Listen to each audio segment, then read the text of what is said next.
Okay.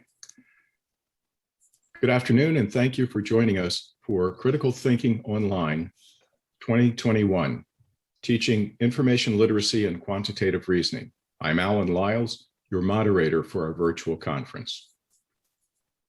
Our event today is presented through support from the Bank of America Center for Excellence in Learning, Teaching, and Technology, the CELT Center at the University of Baltimore. A few organizational details before we begin. Our conference is being recorded live, and afterwards, a link to the recording will be sent to everyone who's registered. The times for each presenter are approximate. Please enter your questions as they arise using the Q&A feature at the bottom of your screen.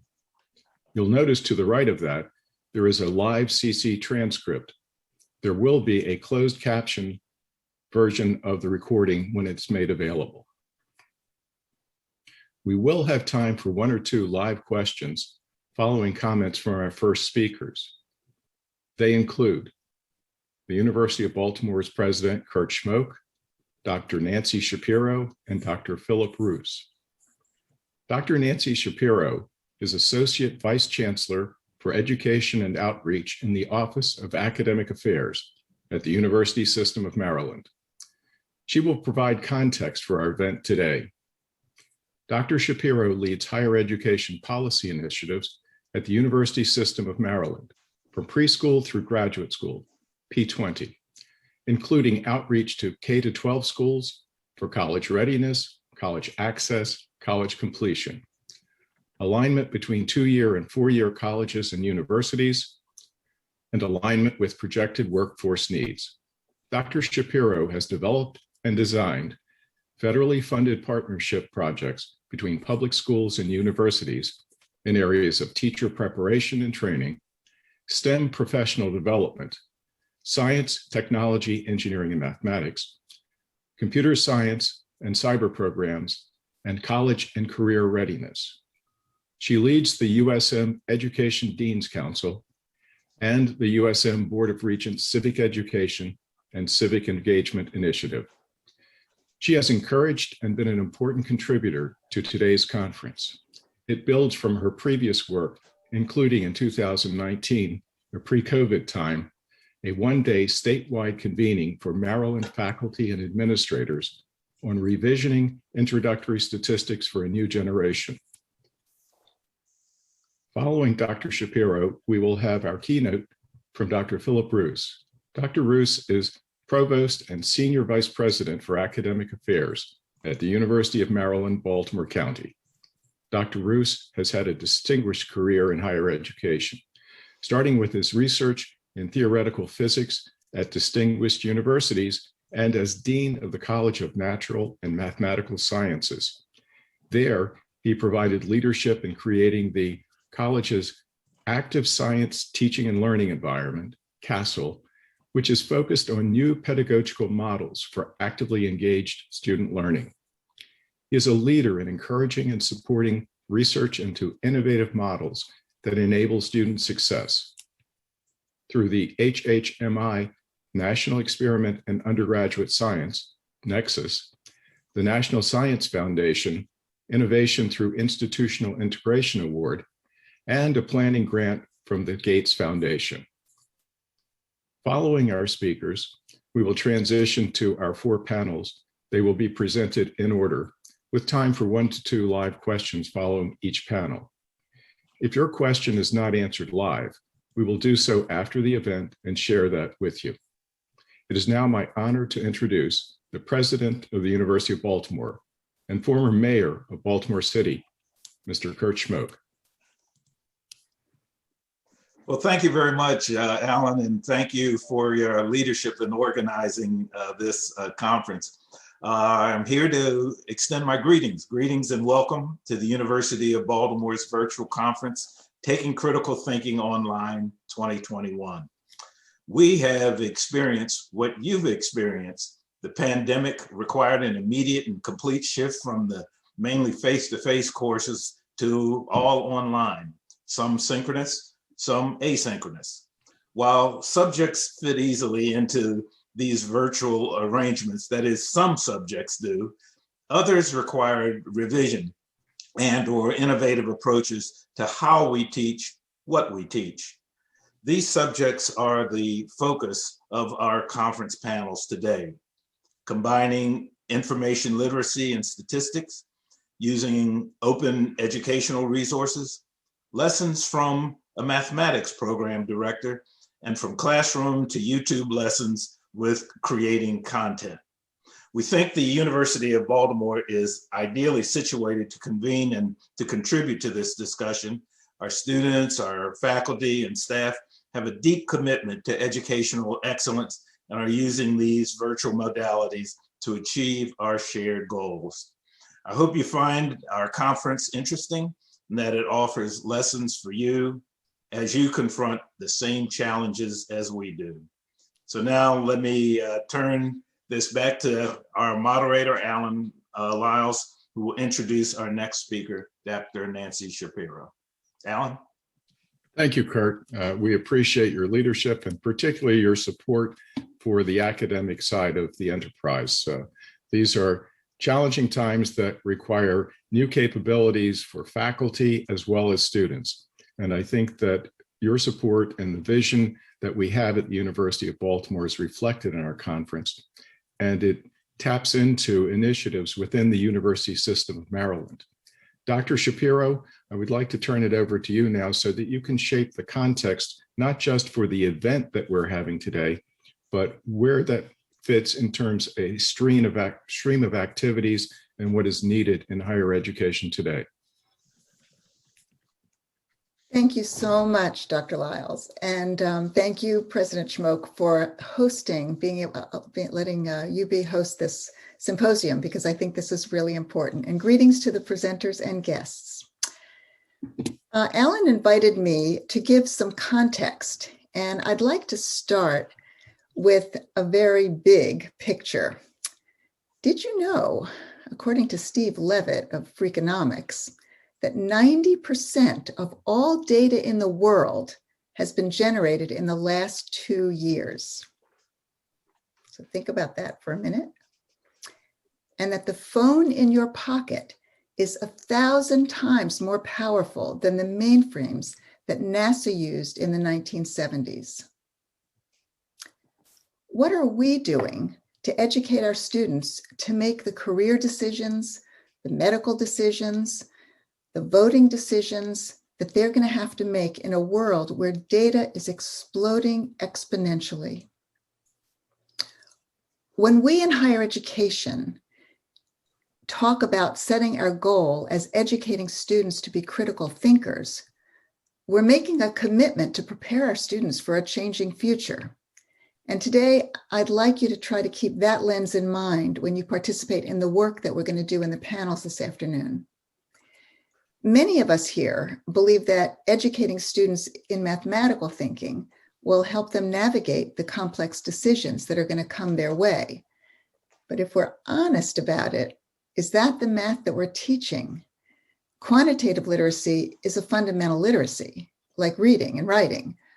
And yet we know that about 2/3 of our community college students and about 1/4 of our four-year students need some kind of remediation in mathematics. That not only costs time, delaying their progress toward degree, but also money, costing students thousands of dollars, using up their Pell Grants, all their financial aid before they even get a single college credit. We know we can do better. 5 years ago, the USM won a $3 million grant from the US Department of Education to address the problem of too many undergraduate students placing into those no credit developmental/remedial education math courses. We collaborated with, it was a 12 institution collaboration, 7 community colleges and 5 USM institutions, including UB, to support the development of high quality statistics and quantitative literacy courses to help accelerate student progress through Gen Ed and their required math courses. But we needed to know whether it was going to work. So we employed a rigorous quasi-experimental research design and found that students who passed the new statistics pathway courses were passing at greater rates and requiring fewer attempts to pass than those who were taking the algebra-based courses, and that the students who took the statistics courses performed equally well as their colleagues in the algebra-based courses in their next college credit course. So we have now another pathway for student success. Not only did the students succeed at a higher level in the newly developed courses, but those at most risk of failing traditional developmental math courses succeeded at the same rates as students who typically move through their developmental courses on the first try. So that means they had fewer attempts at being able to be successful. We learned more than that. We created new statistics courses that included problems drawn from social science majors that the students in the class actually were taking, and from contemporary society, like election data or food insecurity data, and other publicly accessible but highly relevant data sets. We also spent some time exploring engaging pedagogies, and you're going to hear more about that, I think, from Phil in a few minutes. And we were looking at more advising or different advising and placement models, because student success in college is actually the result of a sort of a coordinated ecosystem that we create when we put all these ideas together. We need faculty communities of practice that led to, and we created those faculty communities of practice, and they led to student learning communities and better informed advisors who became part of the communities of practice. And I think part of the goal of the outcome of this kind of a meeting, a webinar, a symposium, is to sort of explore how do we build those communities of practice for student success. I want to close with quotes from two students who enrolled in the new statistics pathway. One is a traditional student and one is a returning adult learner. So this is the first student. I was so proud of myself. I sucked at math. And when I had done that class, I was like, wow, I had an A. I never thought I could do that. Even talking about it now, I'm excited. I'm excited. That's the first student. Second student. I am an almost 50-year-old veteran. I felt like a fraud. Everyone used to think that I was intelligent. But what if they found out that I didn't know calculus? Then what? Bottom line, this course changed my life. I want to learn all that it can teach me. This is one of the best, most impressive programs I've ever seen and used. It made me feel whole again. So with those two perspectives and the lens I offered in the beginning of my remarks, I want to thank Dr. Lyles for organizing this symposium, and I really look forward to learning with you today. So thank you. Back to you, Alan. Thank you so much. That was inspiring. And I think bringing it back to students connects us with why we are here. We are here because we have a passion for what we know in content, but also we have a passion for transferring that to share the journey that we've been on and the excitement of learning and developing new competencies. When I was in graduate school, I took math courses that I was not fully prepared to take, some of which were upper division. One professor that I returned to several times with the same question in exasperation said to me, I can't teach you what I know. I can only teach you what you can learn. Unfortunately, at that time and in that particular program, that meant one conventional path and one way of instructing and one way of learning. An entire semester in which I saw mostly the back of someone's head while they wrote equations on the board. These days, there's a much different environment. And our keynote today from Dr. Roos, he will be able to share his insights, his research, and his vision for where this needs to go next. Dr. Roos?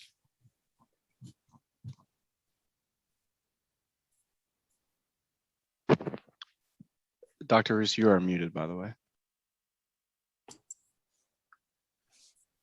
Thank you so much, Alan, and I'm so humbled and honoured to be able to speak with you today and be involved in the meeting that you have today. I have to say that inviting me to give a keynote is a rather dangerous thing because what I'd really like to do today is not what perhaps I might be expected to do, which is to try and brag a little bit on all the things we're doing and have done at UMBC. But rather, I thought a rather more useful approach and hopefully helpful approach to everybody here would be to provide some of my personal reflections on teaching and learning and the impact of the pandemic for the future of higher education, in particular, how we think about teaching and learning. So one of the things I'm going to try and emphasize today, I can probably best express to you by telling you a little story. When I first became provost here at UMBC about 10 years ago, first day I was on the job, Freeman invited me into his office, our president, and he told me the following story. He said, here's a story, it's about I think it was President Johnson. President Johnson, is at the airport, he's walking out on the tarmac with his staff and to go to Air Force One. And his staff realized that he's walking towards the wrong plane. And so one member of his staff very sort of tentatively whispers in his ear and says, Mr. President, that's not your plane. And the president said, well, Sonny, you know what? I own them all. And I think what Freeman's trying to convey to me is that if you're a provost or a senior vice president for academic affairs, or in fact any vice president, what you actually do is you're not just working within academic affairs, but you're working across the entire university in trying to really work on student success. And I'm going to emphasize that point a little bit later on as we go through this talk. So I'm really going to focus my talk on three things. One is thinking through, the long-term impacts of what we've been through. I'm also going to talk about some of the lessons I think we've learned from a broader perspective.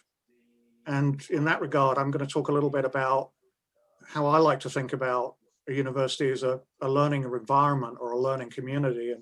And Dr. Shapiro has already referred to this slightly.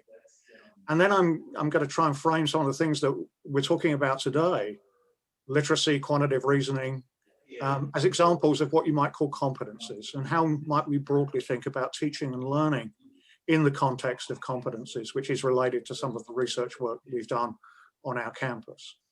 Now, I don't need to say this, but the pandemic is possibly the single most disruptive event for most colleges in the last 30 years. And I'm saying 30 years because that's how long I've been in the academy. And of course, we recognize that this disruption has impacts that go far beyond its immediate effects. These impacts are multiple, they're long-lasting, many examples, but one of them might be that students that are coming to us at our colleges have lost almost a year of in-person schooling. So they may not be where we expect them to be. And in fact, we need to think through fairly rapidly, if we're not doing it already, and we are doing it already, I know, of how we can meet our students where they actually are, given that experience. And of course, understanding the disproportionate impacts that the pandemic has had on low-income students and students of color. So let me talk a little bit about impacts of this disruption. And I'm going to frame this by thinking about three things. One of them I call transformation. One of them I call acceleration, and you'll forgive me because I'm a physicist. The other one I've sort of just classified as deceleration. Let's pick an example of how what's happened over the last year may have accelerated many of the things that we've been working on actually for many years and for decades, some of which Nancy, Dr. Shapiro referred to. So for example, we know that we've been working very hard on assessment, moving from indirect measures to direct measures of learning. What of course has happened is that remote instruction actually is really difficult to adapt to many of the standard assessment methods we use in an in-person classroom. So our university, and I'm sure many of you, if you haven't done it already, have really had to think through how we do continuous assessment of learning outcomes during a course. when we may be limited by, we can't do in-person examinations, we can't do midterms, but those, of course, are indirect measures of student learning. They also make us think about some of the things that we've been working on for many years. For example, flipping the classroom, having a part online, a part face-to-face. They also make us think a lot about how this period of time might have accelerated how we think about learning analytics and its role in the curriculum and in instruction. What about transformation? Well, some examples of this might be, for example, there are many examples of this, but how we do advising on our campuses, which is a critical component of student success. We had to transform or move to almost completely remote advising at a university. I'm sure you did exactly the same thing. Another example of transformation is how we measure and support the engagement of our students. Whether that engagement is in the classroom, in a particular program, or with the university when we're in a remote environment. And I think there are actually many lessons to be learned from that in thinking through how we better engage our students in the future. And what about deceleration? Well, Alan actually mentioned something that I did when I was dean, working with people. We developed an active learning classroom. It was really the first one on our campus. And it was very successful. But one of the things that's most interesting about it is that we spent a lot of time designing the physical space and the configuration of that particular classroom to support active learning within the classroom. And of course, that doesn't help us when we're in a remote environment. So when we think about some of the things that we've done in pushing forward, like I've worked with colleagues doing, pushing forward the concept of active learning, one of the things that I've really realized about that is that to a certain extent, we focus really on in-person. Whereas perhaps if I had been a bit more thoughtful about this, we would have focused both on in-person and remote learning. And I know many people are doing this right now. The second point I want to make is all of this, whether it's transformation, acceleration, deceleration, whatever you want to talk about, is not about what just happens in the classroom, even if it's happening remotely. The context is the entire learning environment. And one way I really like to think about a university and its educational mission is that it serves to create a learning environment for its students that is more than the sum of its parts. Or another way of saying this, what actually I quite like, is that it's maybe more even than an environment.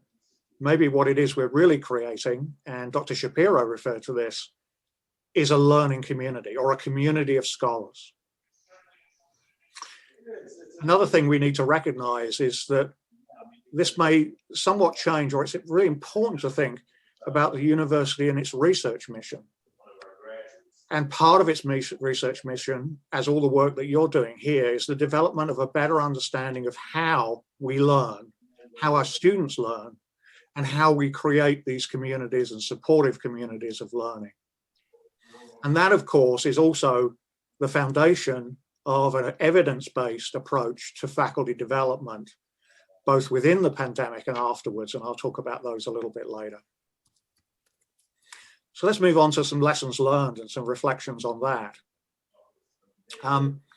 So there's something that's really been going on in my perspective, the way I frame it in my own mind, at least over the last decade and maybe a little bit longer.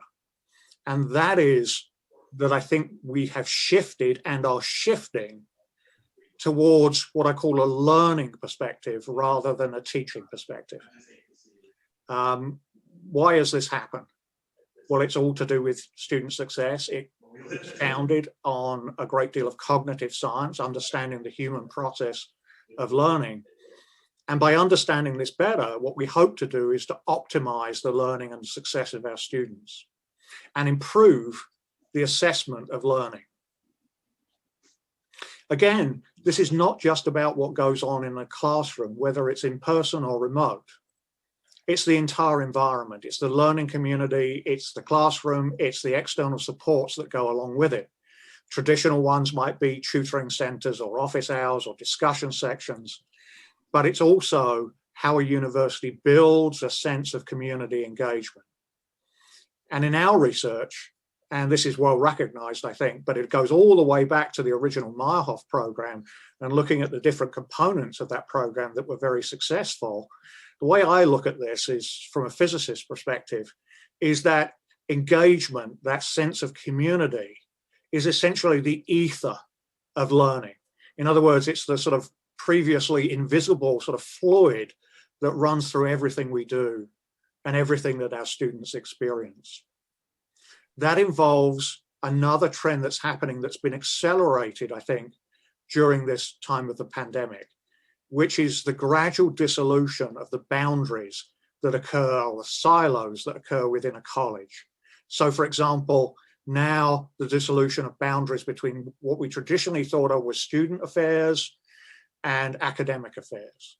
The difference between what we think of as student affairs is sort of the campus life bit, and the academic is the curriculum bit. It's pretty obvious from our research and ways we supported student success that integrating those two things together and working across that boundary with our student affairs colleagues yields great benefits for students and their learning. Just another example is a recent survey, I think it was in the Chronicle. It actually asked several thousand students over the past year, what is it you miss most about, being on your college campus? And interestingly, it was sort of split. The number one was split. And 50% of students, roughly speaking, about half of them, said that they missed the experience of in-person learning.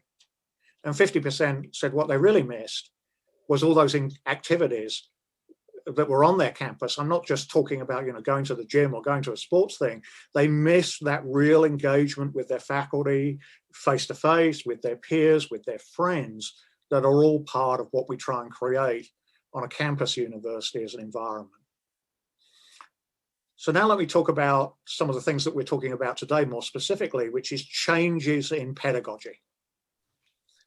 And so one of the things that's always fascinated me a little bit, and I'm sure there are more experts in the room than me, is why our traditional model of teaching in college, face-to-face teaching in college, is essentially, the sage on a stage, the lecturing model. Of course, I recognize that this is changing and it's changed. We've had seminars, other things, but why is that sort of the traditional model? And the way I try and reflect on that, at least my thoughts on it, is that there are two things about it, right? First of all, it's an extremely efficient way, or at least it was a very efficient way of conveying scarce or rare or confined amounts of information. And the second part of it is it's really an attempt, a way to convey expertise, whether that's the development of a legal brief or solving a differential equation. So what's changed, which is really the subject of what we're talking about today? Well, the first is that much improved access to information and knowledge. Information democracy we hear about. But of course, what we're also aware of, and this is a very important part, of course, of what you'll talk about today, which is information literacy, is that what we've also lost in that process is what I would call curation of that information. So when we think about information literacy, what we're thinking about, I suppose, is sort of a critical literacy, the ability of individuals to learn how to curate the vast amount of information that is now available to people. And I'll just say in passing, in response to a little bit to what Dr. Shapiro said, is that I used to teach a course where we estimated the storage capacity of the human brain. And I think we got it, this is a physicist estimate, it comes out about a gigabyte, which is about 1/32 of the amount of information that can be stored on my cheap phone. What that tells you, of course, is that the availability of information is critical, but the ability of the human being is to curate that information and also to have the competencies to actually employ that information in meaningful ways. Other changes that have been occurring but accelerated, certainly on our campus during this period of time, is learning analytics. That's the ability really to have insight into learning progression. And in many ways, that can potentially be improved when we're working in good remote environments, because it gives us the ability to obtain almost real-time feedback about the learning processes of our students themselves. You know, one example of this is, what do we do as physicists or across campus to try and do that within a lecture setting? Well, we got the clickers and we got people to answer questions as part of that. But learning analytics now gives us a much more sophisticated view into the actual real-time learning process of our students, and to be able to tailor supports to different students as they work through the material.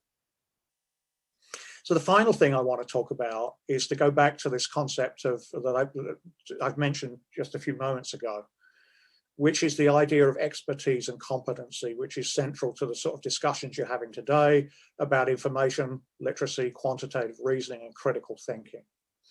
Because in some sense, you can think of those as skills or competencies that we want our students to acquire.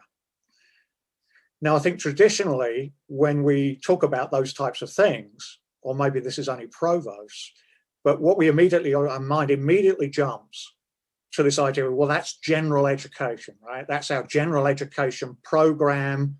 But of course, what you're doing right now, and what we're really thinking of, is that we can actually have a much more sophisticated view of what we traditionally call general education. That's centered around, of course, the idea of developing the types of competencies and skills that you're talking about today. Now, we have a little bit of experience with this, and I want to tell you a story about it, and I'll finish with this. And that is asking ourselves a sort of fundamental question about, what does it actually mean to be, let's call it, competent in one of these areas? And several years ago, we received a grant from the Howard Hughes Medical Institute, HHMI. And what they wanted us to look at was, at about that same time, the American Association of Medical Colleges had issued essentially a description of what they wanted to achieve for students entering medical schools. And it was particularly associated with changes that would occur in the MCAT, of course, for admission to medical schools, but it was much broader than that. It was basically saying, you know, what do we want students to know when they come into our medical school? And it was a fairly dramatic revision of what they had previously, which was more like a sort of, here's a set of topics, you know, organic chemistry, physical chemistry, physics. These are the topics you have to know and presumably be competent in as part of that. So, so not knowing much about this and thinking about it, what was the first thing we did? Well, we thought that probably the really way to get into all of this was we'd start by trying to define what competency was. And after 3 months of trying to define competency, we weren't making very much progress. So we invited an expert actually to come and join us, and an expert in competency, actually from an English department, to give us the answer. And we all assembled in a lecture room at HHMI, and here this great faculty member comes in. He's going to tell us the answer. And of course, the first thing he said is, forget about defining competency. Here's how you might think about it. And what he said and what we did was, and what his suggestion was, is that if you want to figure out how to teach, or how students learn, or how an individual learns a competency or a skill, the best way to do it is to actually observe a person exhibiting that skill or competency, and then try and sort of disaggregate and reduce that so that you can understand the process the person goes through. And then you can design your teaching and learning to lead students through those individual steps. And I found that personally really revealing. And so that's exactly actually what we did. We observed, for example, and interviewed medical teams, nurses, people from radiology, internists, etc. And based on that, we developed modules. And these were team case studies normally a simple medical case, because most of our students had not worked in the medical world. But they did know a bit of physics, and they did know a bit of chemistry and a bit of biology. And we could lead them through a process of solving a case whilst taking them stepwise through the competency that we were actually aiming to get. So, for example, being the ability to work in a team, for example. The other piece of this, which is another sort of example of this, of actually the combination of the three things that we're talking about today: critical thinking, qualitative reasoning, and information literacy, is the skill or the competency at modeling. Okay, so this is the ability to bring together, to take a system and analyze it in a critical manner, using the information and retrieving the information that's necessary, and then using critical thinking to construct a quantitative, for example, model of that system. And in our particular case, that of course had to combine physics, biology, chemistry, and mathematics, applied mathematics, as part of doing that. And again, the way we did this is we observed people solving various different types of problems in each of these areas, disaggregated that, and then developed these as modules, often in the medical field, but they could be in any cross-cutting field that across those different things. So an example was the transmission of a disease, for example, or another example would be if you're an anesthesiologist and you have to think about a patient, the way in which your knowledge of physics and biology and mathematics strongly influences how you would be working and understanding and be competent at that particular profession. So let me just sort of wrap up with one final thing, and then I'll close. We talked about transformation, and that transformation applies, of course, not just to how we teach faculty, but to all levels, including students. So one of the things that we do on our campus, and I'm sure you do the same thing, is we look for evidence. Student surveys, student outcomes assessment, learning analytics. The second thing that we do on our campus is we support innovators. We support the early adopters of new types of methods, no matter what they are, on the understanding that it may work, it may not work, but if it doesn't work, we've got a lesson learned that we can do. And this is connected to the fact that if you want a lot of innovation, you've got to lower the risk to innovation for our faculty and for our staff and for our students. Faculty development is a critical component of everything that we do here. We've just launched a new centre. Many universities have these already. But the purpose of this centre, actually, it's a teaching and learning centre, is it's to integrate not only innovation in pedagogy, but how it's based on the research we're doing on our campus and across campus in best practices in teaching and learning. During this pandemic, before we entered it, only about a fifth of our faculty had had any reasonable training in remote instruction. And so over a period of several months, we launched something called the Pivot Program. We trained the majority of our faculty fairly intensively on the elements of remote instruction and assessment as a part of that. And we're continuing that even today with ambassadors and college-based programs. And finally, what we did is we also understood that our students also had to be competent in this new learning environment. And so we developed just-in-time programs for our students that would really help them, not just through instructional technology, but how to learn, how to manage their time, how to deal with situations where they're in environments that are not particularly conducive to learning, and how to separate that out. So in conclusion, I'm actually really optimistic about the future, and I hope you are too. Hard as it may be, I'm optimistic. I know we will understand and adapt in partnership with our students. And I'm particularly confident about that because I know we're here today, and everyone here today chose to commit our lives to the academy and to our college and our university, being professors, because we chose to do that because we want to make a difference in our students' lives. So thank you for inviting me today. I'm looking forward to the other sessions that we're going to have. Thank you, Alan. It's been a pleasure. Thank you, Phil, for your comments, your insights. I'm reminded in listening to you and Dr. Shapiro and President Schmoke of the proverb, where there is no vision, the people perish.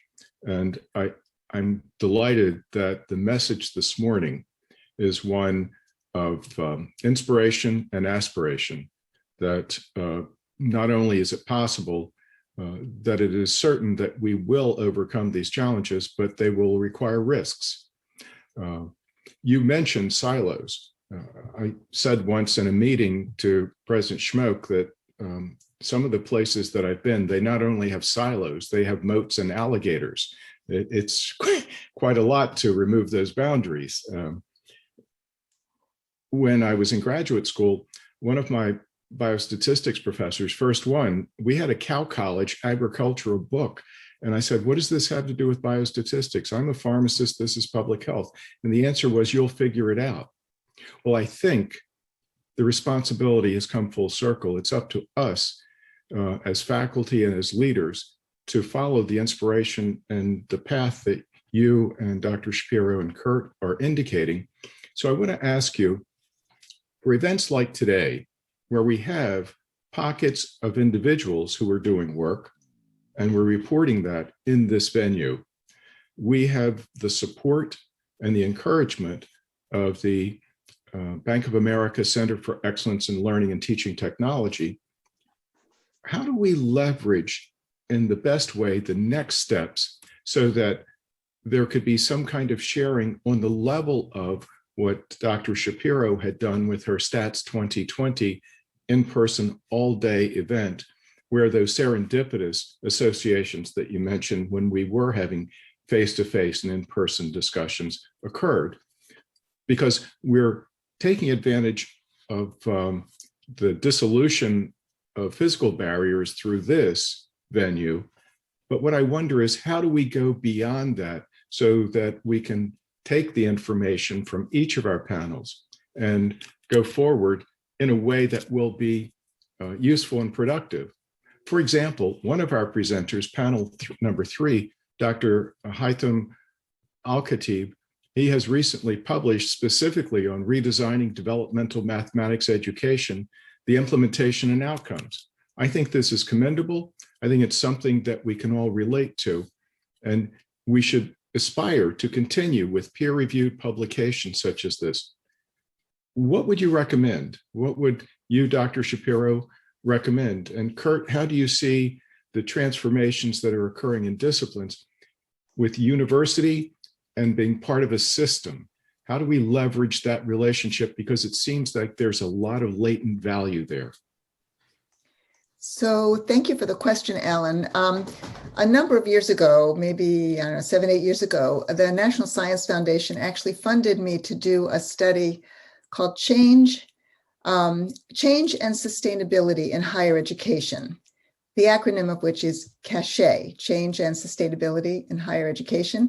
But there is no CACHE for change in higher education until now, as Dr. Roos has described. We've heard before, never lose the opportunity of a crisis to begin to think about how to leverage some of these changes. And what you're asking is, how do we manage the tried and true authenticity building building blocks of our profession, which is sort of the peer-reviewed journal or books or publications, to help sort of support the work that Phil described, which is so integrated and so, mixing student affairs, academic affairs. Who would have thought such a thing is possible kind of question about a campus, except if you look at the lens through the lens of a student or student success. In the study that I did for the National Science Foundation, one of the levers that came forward, 2 levers actually, and they're related. One is that our national leaders, sort of funding leaders, like the National Science Foundation or the U.S. Department of Education or some of the foundations, if they hold money out to people to do this work, that work gets done. So one thing is to find a way to lobby or influence those very, sort of the big influencers of our profession, which are places like, NSF. But another way is to go to our own, we, the senior scholars of our disciplines, should go to our associations and force them to make room for the study of pedagogy in our disciplines, so that the sociology journals or the history journals or the psychology journals or the pharmacy journals need to have a section devoted to them, to essays or research studies about the pedagogy of the discipline. As long, if we can work on, work with the tools we have to build the world we need, but we have to do the work. We have to be there to make the votes. We have to say, yeah, it's important. If you only have, 17 articles in a 120-page journal, you need to devote, a third of those articles or 20% of those or something to the teaching of the profession. So those are ways I would suggest the community comes together to make change. Great, thank you. Dr. Roos, do you have thoughts on that? Just a sort of comment on what Dr. Shapiro said last, which is, what's the mission of a university, of research, whatever university, it doesn't need to be a research. What's its mission? And if you ask a provost what the mission is, they'll say, well, it's education, it's research, and it's community engagement. And just following on from what Dr. Shapiro said, it's obvious then that one of the things that we should always be engaged in a university is research as it relates to education, and not just siloed in the education department. That's obvious. We're very well positioned to do that. And I've seen that change among our faculty and our university over the years, but it's been slow. And it has been, I remember when I was an assistant professor, it's been resisted in the physics discipline. It's much better than it was, but it's resisted. It's not really part of that area. One other comment I'd like to make is that, how does change occur? And so, often on our campus at least, but I'm sure everywhere, we talk about the idea of cycles of culture change, because we've actually done this quite a few times, starting with the Meyerhoff program, which actually changed the entire culture of the institution, but you could see it repeated over again.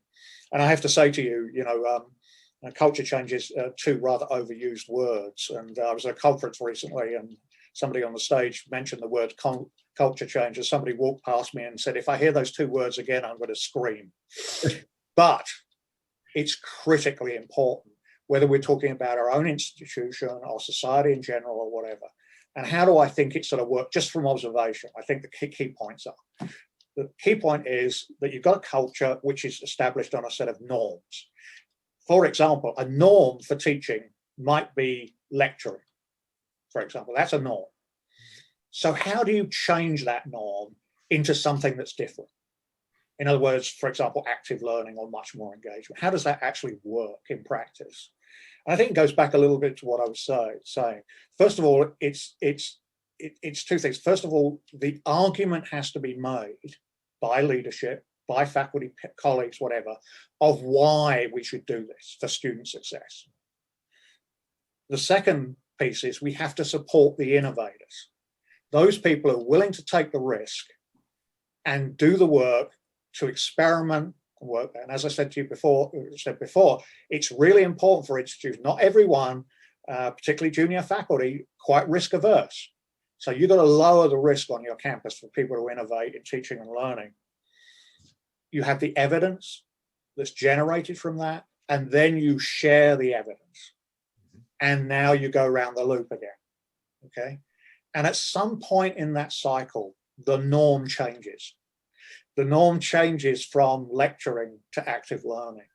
And that's the sort of cycle of change that I've observed at my own institution over many different cycles. And I can see that occurring again Of course, the challenge is we've been hit with this very rapid change in the way that we think about that. And how do we adapt that type of process that doesn't now have to extend over 10 years or 5 years to do that? Those are my thoughts. Interesting. Thank you. President Schmoke, anything that you would like to add?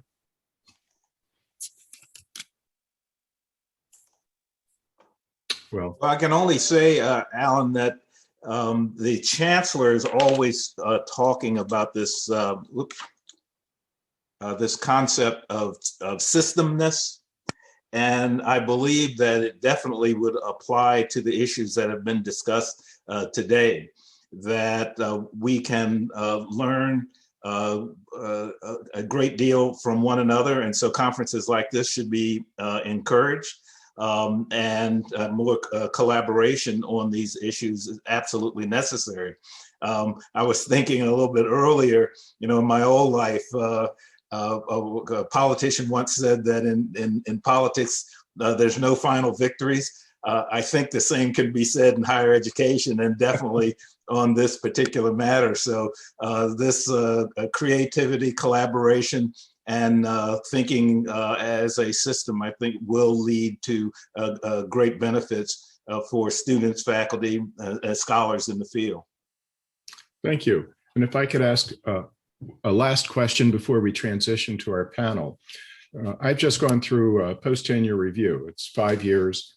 And it occurred to me that post-tenure probably in line with pre-tenure, but maybe more weighted toward what have you done that's not necessarily me, Inc. Because so much of getting promoted to associate professor or full professor is an accumulation of a distinguished record of an individual. Collaboration is part of it, but teams don't get promoted to a full professor. Yet, post-tenure review seems to me an important opportunity to ask the question, what is not on your CV or your resume that you have contributed to the larger community? What have you done to mentor junior faculty? What have you done in other ways? And by example, I would point out that when we had this shift to an all online environment, I reached out to two of our panelists, Dr. Kelechi Uzochukwu and to Dr. Joanne Nam Spears. I didn't know anything about using YouTube or certain other aspects of taking quantitative courses online or even courses online. They generously gave of their time. I doubt that any of that fits into any effort report. And when I wanted to reach out to people and talk about the possibility for this type of webinar and conference, everyone you see on the list freely gave and were enthusiastic supporters and improved the idea. How do we make that idea, that approach, part of the culture? Phil, you were talking about culture, and Nancy, it was integral to what you were saying. That's what has intrigued me as I start to think about what comes next, is how do we make these types of things more effective and part of the culture and the expectation? So I think, Alan, you've hit the nail on the head, because so I described some of the potential levers for change that are a little external to the institution, and Phil pulled it back into the institution, which is exactly the right thing. I mean, leadership matters hugely in something like this, where when you support innovation, when you support untenured faculty to take risks, that's huge. Again, back in the good old days when I was at College Park, I participated in a very interesting, very small scale experiment out of the Center for Teaching and Learning. And I think it has potential now also. We didn't have a lot of money. And so we paired, this was way back before teaching portfolios were actually a thing. The senior faculty members had never put together a teaching portfolio, and they were essentially judging junior faculty on a teaching portfolio. They didn't have any criteria. They'd never done it. So we gave everybody and you can tell how long ago this was. We gave pairs of faculty, a junior and a senior, an associate going for full and a junior faculty going for tenure, $25 to go out to lunch. That was when $25 bought 2 lunches. And we gave them $100 and we said, go out to lunch 4 times and work together on putting together teaching portfolios, because we didn't want the senior faculty to make decisions about junior faculty work without having to go through the process of putting that together. I think the model is something that we can move forward in the way that you're describing, Alan, that if we put the senior faculty who actually have a lot of clout on a campus in situations where they have to do the experiments, like you described, putting on a conference on on YouTube or on Zoom when you've never done it, but the junior faculty know how to do it without any problem, that they learn, there's a learning that goes back and forth that will, that sort of maximizes the, makes the whole greater than the sum of the parts. So I would say leadership that encourages interaction within the campus, whether it's faculty to faculty or faculty to student affairs or some other way of incentivizing. It'll probably take more than $25 for lunch, but who knows? But that would be a concrete example. Thank you. Phil? Well, I think Dr. Shapiro has said exactly what I was going to say, because I was also going to talk about portfolios and approaches to this as well. And I think, look, we probably don't want to get into the whole business of promotion and tenure and all that sort of thing today, but I think it's a very, very important aspect of this that we in the academy have got to have a conversation about this at some point. We are to some point sort of by nibbling around the edges of this, right? Here we put in community engagement, that's part of that. But still, we still have, in our promotion and tenure all the way up the line, this is traditional, here's your research bit, here's your teaching bit, here's your community engagement bit.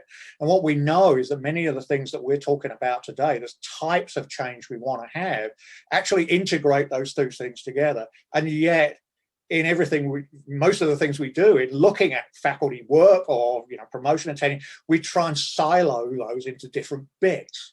Now, I don't have a solution to this. It may not occur in my lifetime, to be honest with you, but I think that's a conversation that we could really have in the academy about what that looks like and how we think about the work and the profession, and how, what we think about as traditional, post-tenure review or whatever it is. And I know the system and the provost have worked on this issue actually very recently to try and recognize this much, much better than it has been. But those are my real thoughts about that. I don't necessarily have a solution for you today, but I think it's really worth having that conversation. Thank you, Phil. Kurt, did you have any observations on that? No, I let the experts weigh in on that one. Thanks very much. Okay, well, let's see. I think I have an anonymous attendee who says, if the tenure review process could accommodate pedagogical disciplinary scholarships as counting towards scholarship rather than teaching or service, might that help change the culture? Does that start with the provost or the deans? I was thinking something similar to that, because what we have encouraged is that faculty have 2 or 3 threads in their scholarship, and that one can be the scholarship of their discipline, whether it's public affairs, health administration, etc. Any short reactions to that, Dr. Roos, Dr. Shapiro? Yeah, I think the simple answer to the question is yes. And I think that one change we made, for example, we just talked about it, right, is to change from discipline to field of study. Now that's a little incremental step. The question also asks, does it start with the provost? Does it start with the dean? And the answer is that it starts with the provost, it starts with the dean, it starts with the faculty in the department. Because as you well know, faculty very much control how promotion and tenure is done and what the expectations are. So I think that partnership at all levels is going to be critical to making that change. Thank you. And I would agree. I think My first thought is, well, it starts with the faculty, which is why when I told my little story about the $25 lunches, we knew that the provost couldn't make the change by him. It was a male at the time, by himself. The dean couldn't make the change. Even the department chair couldn't make the change. It had to come from faculty who recognized that this is important. But what the dean did was give us resources to force some of those collaborations, to incentivize those collaborations, to make that conversation happen by providing some seed resources. And then you had a more informed faculty who was able to then generate some of the change. It has to be bottom up, but it has to be supported top down. Perfect point of transition. Our president had to leave for a 4 o'clock prior commitment. What we're going to do now is we're going to shift to our panels, and the process will be a panel presentation, then up to 2 questions or 5 minutes following each panel. If there being no questions, we'll transition directly to the next. And we'll begin with the first panel, which is on math versus misinformation, combining information literacy and statistics. Our presenters are Jeremy Bottinger and Allison Jennings Roche. Jeremy and Allison, I will turn it over to you. Thank you, Alan. Thank you, Alan. You're welcome. So hi, everybody. I am Jeremy Bottinger. I'm going to be speaking today as my former role as the coordinator of the Math and Statistics Center in the RLB Library at UB. And my name is Allison Jennings Roche, and I am a reference and instruction librarian at the University of Baltimore. So we're presenting about math versus misinformation, how we combine the principles of information literacy and statistical literacy in somewhat non-traditional formats. So Jeremy? All right, so traditionally you don't think about statistics and information literacy being in the same realm. You definitely don't think about like a basic information 110 introductory class having statistics in it, but really these topics are completely interrelated. And when we started working on this project, we didn't realize how interrelated our 2 fields actually were, which was a great surprise for both us and our students. Absolutely. And they're both just foundational concepts that really can apply to any discipline, which we found our positionality in both the library and the Writing Center really helpful as we started talking about these academic, these broader concepts, because we're not necessarily defined by the traditional academic silos that were talked about so much.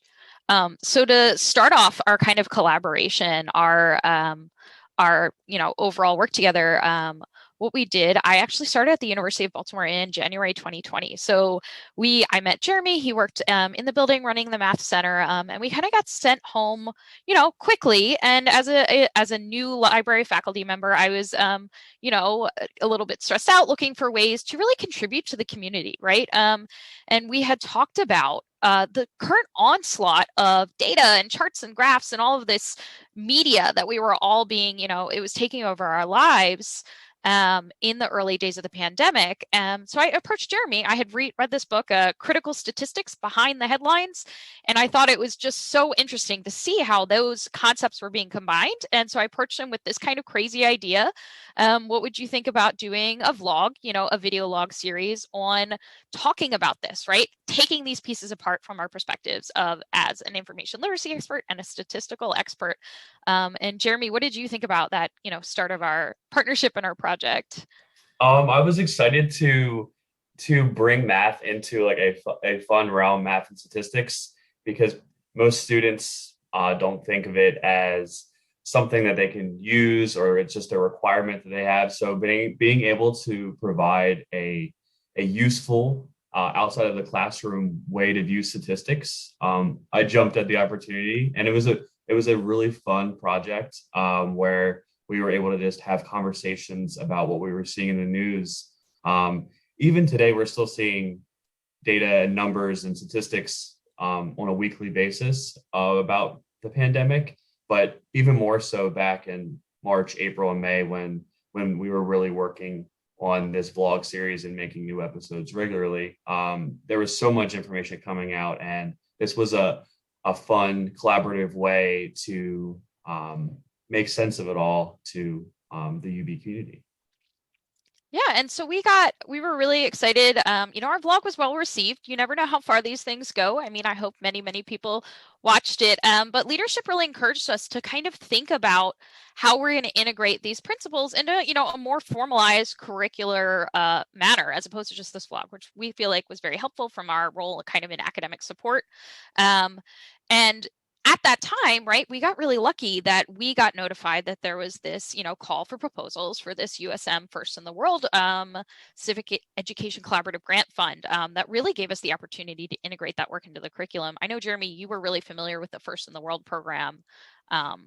Yeah. Right. So I attended that conference that has been referenced a few times already in this webinar, but I started thinking about different ways to incorporate statistics across the board and to support those statistics students. And so as we started talking about the vlog, and that really started to take off, and we really were engaged in this idea, this grant came along at the best time. This opportunity gave us the framework to give us a more formalized approach to put this work directly into classrooms and directly with students. Like Allison was saying, we don't know who's going to watch this vlog. It could be nobody, it could be a few students, it could be faculty. But when this work is given the opportunity to be put into a classroom, it really gave us that framework that we were looking for to take this project to the next level. Yeah, and when it came through, we were both kind of overjoyed because we felt a lot of what we were doing in the vlog and the conversations we'd had and things that this relationship that we were just starting to build, really thought we imagined it was going to strengthen that relationship, right, between civic education and statistical education. And we very much in our very small platform felt that we were trying to counteract the spread of misinformation, right? So to see that support through this grant program really provided us, the incentive, the framework, the time, and the space to sit down and think about how we could take this work and turn it into, a classroom setting. Jeremy? Right, and you might not traditionally think of statistics as a part of civic engagement, but truly you can't expect students or anyone to be able to make informed decisions about what they're going to be involved in civically if they don't understand what it is that they're looking at and the type of media they're consuming. So statistics played an integral role into this information literacy piece. Yeah. And speaking of places that you don't expect to find statistics, right? What Jeremy and I did to start building this content is that we integrated a full module into Info 110. Info 110 at the University of Baltimore is a general education course that we librarians get the great privilege to teach. It's a 3-credit bearing course, and it's kind of this foundational course where we talk about, information source selection, evaluation, and how you're, interacting with information, not even within an academic context, but, general media literacy and statistical literacy ideas. And as Jerry and I were conceiving these modules, we really found that statistical literacy was really essential for media literacy, especially in the era of COVID-19. Could you talk a little bit more about that, Jeremy? Sure. So the students need to, or everyone needs to be able to understand what these graphics are, what are these data sets that we're looking at, what are these visuals that we're seeing, how does this play into whether this is a valid source of information or not. So the statistical literacy piece tied directly into it, and so it just really played a huge factor as to what the whole project shaped into, not only with the vlog series but with what this grant project actually became. And we looked into different pieces of data with different graphs that represented the same information that were being portrayed differently by different sources of information, and explained what type of data they were pulling from as to why their graphics were different. And it really helped drive home that fact that you need to be able to understand what is being shown to you in each piece of media. Absolutely. And, one of my favorite things about teaching Info 110 is that it's not a disciplinary course. It's not a course within a major. I get to interact with students who have a wide variety of interests.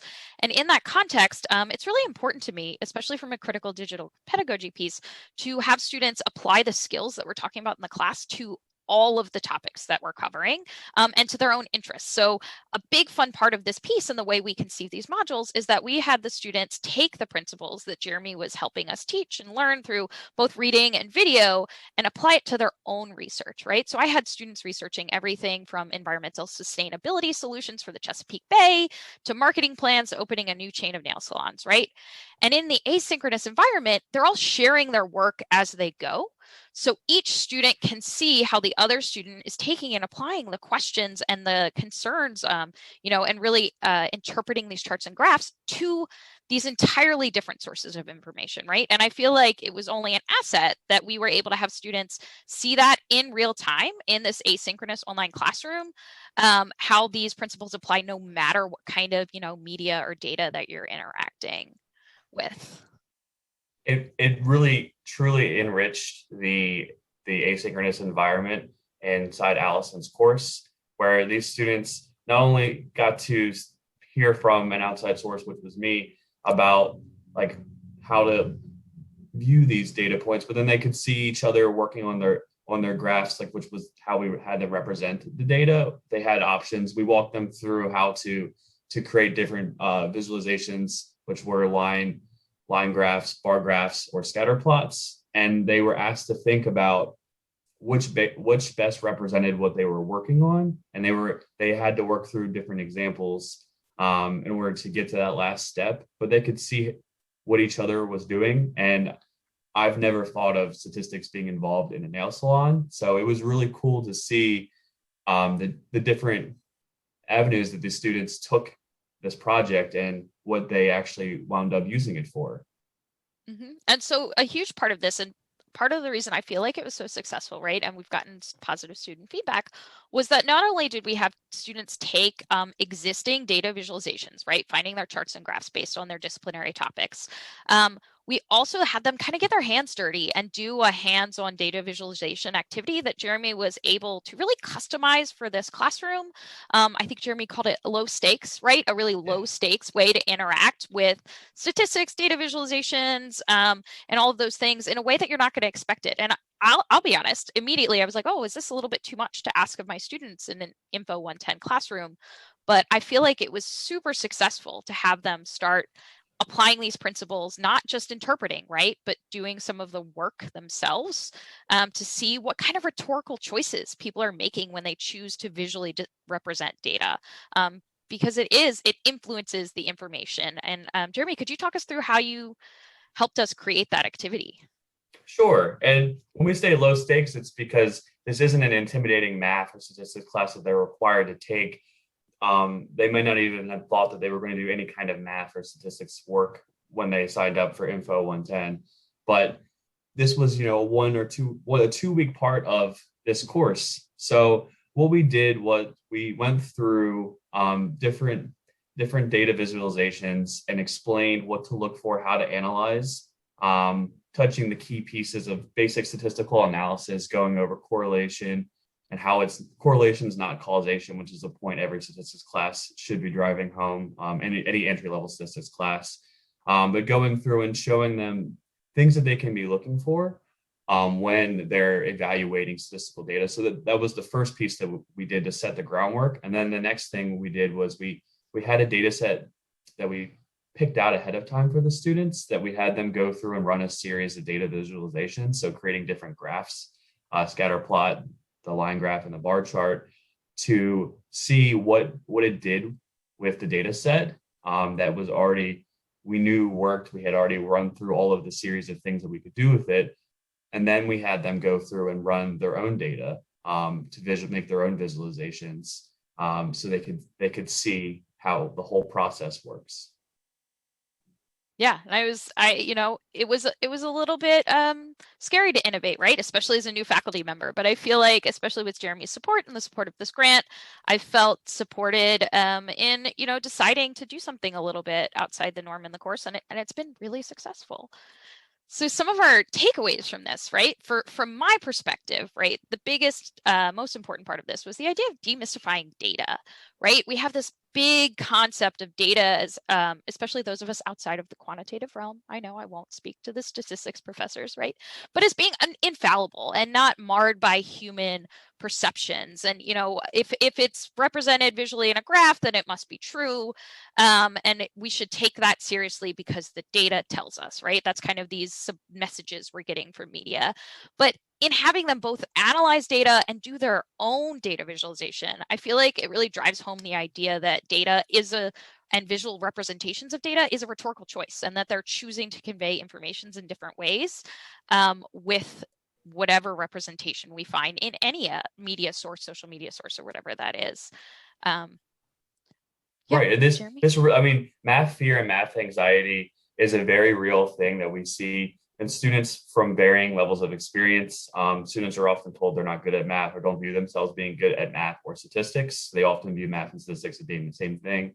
But this demystifying the data really helps build their confidence. And again, I'll say, like, in a low stakes environment, this isn't the math class or statistics class that was required for their major, but they're building these skills, and it carries across the curriculum. And it really just breaks down the barriers that exist throughout higher ed with like not including statistics or including statistics in certain areas. And I'll jump at the opportunity anywhere to include math and statistics in areas where students don't expect them, because it really helps drive home the fact that you will be using these skills. These are skills that are important, and not in the way that they're going to be doing formulas, but the way that they're going to be thinking critically and analyzing and pieces of information and data.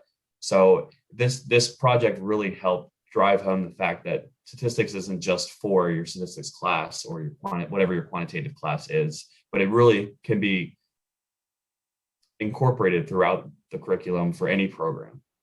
Yeah, and it even gave me the opportunity to plug the Math and Statistics Center, right, in Info 110 in a very low stress setting. So it's not at the point that a student is struggling in a math class. It's, hey, look at this awesome academic support we have on campus. You should use them. Maybe they can help you with your data visualization activity instead of that kind of, remedial mindset that can happen. So I thought even just that ability to plug that was super helpful. And, hopefully the students are able to carry that through their academic career. And ultimately, hopefully, right, all of this we're hoping will help our students become better citizens. That's something that could take a very long time to bear out. But if you think about, even the way government represents information, media, social media, all of those things, and really being able to think critically about these things is really essential for functioning in today's, democratic society. Yeah. So moving forward, we're going to turn this into a standalone open educational resource, the project that Jeremy and I did. We wanted to see how it worked in the classroom before we made it publicly available. And I know Jeremy has a lot of feelings about that. Right. So this isn't only useful for faculty. This also can be useful for students. So if a student is aware of any of the OER databases that are out there, like specifically Most Commons, for example, if they know that exists, they can search for how to do a line graph or how to do a scatter plot. And this is a how-to guide that they can use in any of their statistics classes. But this is also something that faculty can use if they're looking for a way to incorporate introductory level statistics with data visualizations in their course with other data, with data from the COVID pandemic, or eventually what Allison's going to talk about next with BINYA and civic data, that it's possible to include data sets that are outside of your textbook and make it more engaging for your students. And so I am thinking that this is where we would like to see this move forward. Yeah, absolutely. And in the RLB library, we've developed a really strong relationship with, the University of Baltimore's very own Baltimore Neighborhood Indicators Alliance. So we really imagine we could take these foundational statistical principles and apply it to more interesting data sets, right? And hopefully create standalone modules that could be useful in a number of courses. And I'm going to plug myself here, so to speak, is that if you would like to think about how to contextualize data or statistical literacy and information literacy in your courses, please reach out. I am your friendly local librarian at the University of Baltimore. And if you're not at the University of Baltimore, I promise librarians are always eager to help. And so I'd love to work with you and your students and your courses and thinking about how we can make this kind of thing work for you. Break down those silos everywhere we can. And so there are email addresses. If you have any questions at all, we are always happy to hear from you. Thank you for your time, everyone. Thank you. Thank you, Allison. Thank you, Jeremy. It was, I like the back and forth. That worked so well. And you hit the mark. It was 20 minutes. There is an anonymous attendee who says, not so much a question as a comment, but in this virtual world where we are constantly being bombarded with statistics from the CDC, WHO, and the government, while also battling how to discern between legitimate news, researched, and faux news, it is incredibly essential and relevant to receive this type of practical education. I think it truly helps our students develop their critical thinking skills. As I was listening to what you had constructed and what your aspirations are for how it will be used, I thought I heard some thread of feedback from students themselves along these lines. Would you speak to that? Could you explain a little bit more about what you mean there? Oh, the comment is a comment. It's an observation, not a question. They're saying that this type of information, discerning between legitimate news, research, and faux news, is now more essential than ever. A type of practical education, relating it to critical thinking skills. Sometimes the things that I appreciate knowing, when I was going through school and learning them, I don't know that I particularly appreciated it. It was hard. So I'm wondering what the feedback is in real time from the students with this as you go forward with the modules and populating throughout courses. Absolutely. So at least within the context of the course that I have full control over, right? Because the course operates so flexibly, interdisciplinarily, and the students are really interacting with the material and each other, I've found that there has been a very positive response in the sense that this is useful for their everyday lives, right? I think one of the best pieces of feedback I got was a student told me that they were going to use the principles they learned in this module and the rest of this course to build their fantasy football team. And I was like, perfect. Great. If you're using these skills to evaluate information and make decisions that are meaningful for your life in that context, then you're going to use it in your academic work and in the rest of your life, right? In the short term, I'm not that concerned about, are you playing this to the next class? I mean, I certainly hope so, but like those pieces of like the personal connection and how useful they're finding it for their lives means to me that they will then integrate it into the rest of their academic career as well. Right, and that was the whole design of having them pick their data set and pick their topic, was that, and it fit perfectly with this information literacy course, is that there was the flexibility that it's completely interdisciplinary, that they can pick researching for their nail salon or, something if they, I don't know if the student actually did fantasy football, but it really allows them to make that personal connection and use it how they see fit. So that those connections are hopefully long lasting. Mm-hmm. So as we think about this this activity that you've created and the experience that you've had, it's clearly valuable. I'm wondering, reflecting on Dr. Shapiro's observation of the role that funding can play on what occurs, what doesn't occur, a declaration of priorities and values. What role did funding for this from USM play? Joe, just be careful what you say, because I was the one that funded that proposal. Of course. I was actually going to say, we're well aware. the funding is what made us create this, right? Truly, we had developed these ideas and we talked about, oh, maybe one day this would be great. Let's talk about doing this in the future. And, I just started at the University of Baltimore. We moved online. And this pandemic environment, especially, it was kind of, where are the priorities? And the funding is what pushed that over the edge and made this a key priority. Would this have gotten done without the funding? Maybe one day, but not in the immediate context that we did. And we feel like we made a much stronger product for it. And we're exceptionally grateful for being given, the space to focus on this concept. Right. We transitioned directly from the vlog to this framework once we were given the opportunity. So this immediately impacted how we were working together. And that would have not been possible. Like Allison was saying, it would have been like a one-day back burner project where we might have continued to make vlog episodes until we found the time to turn this into something more scalable. I would just add that this was the kind of thing I think that Phil was describing when he said, supporting faculty to do innovative kinds of things. We got this grant from the U.S. Department of Education, $3 million, to basically develop statistics pathways for developmental math. But what we decided was that it had a much broader impact if we brought non-mathematics faculty into as collaborators with math faculty to develop modules. Part of the requirement for the grant was that they put modules together that were open education resource modules that could be used by other people on the campus or around the system.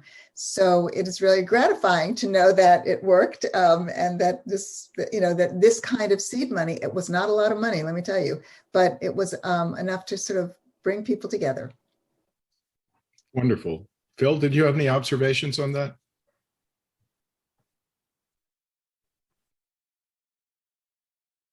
Yeah, I mean, I have to agree with Nancy once again.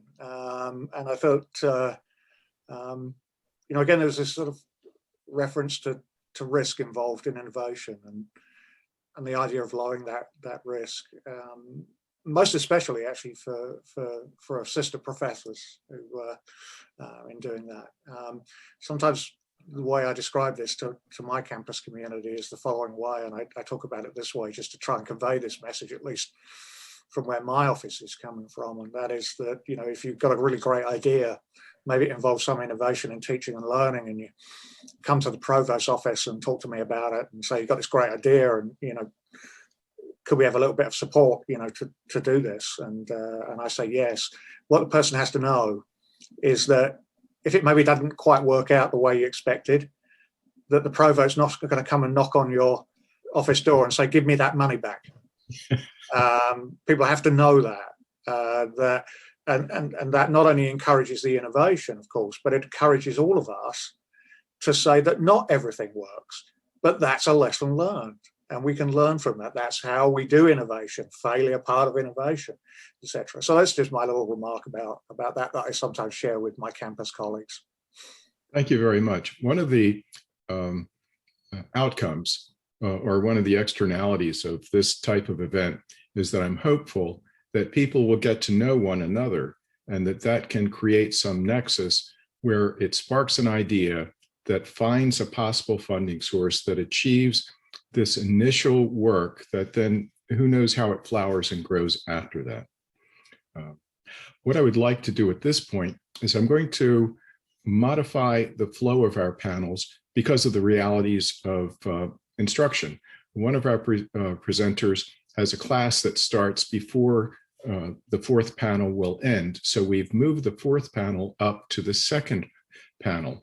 And our presenters are Professor Joanne Nam Spears and Professor Kelechi Uzochukwu, both in the College of Public and International Affairs. The working title that we have for their panel is From Classroom to YouTube, Lessons with Creating Content. Both of our professors in panel 2 teach statistics at the graduate level, and at least one does at the doctoral level. So taking this potentially challenging material into an online environment was filled with challenges, but I think they did it very effectively because I benefited from their being trailblazers. Having said that, I would like to turn the microphone and the webinar over to Professors Joanne Nam-Spears and Kelechi Uzochukwu.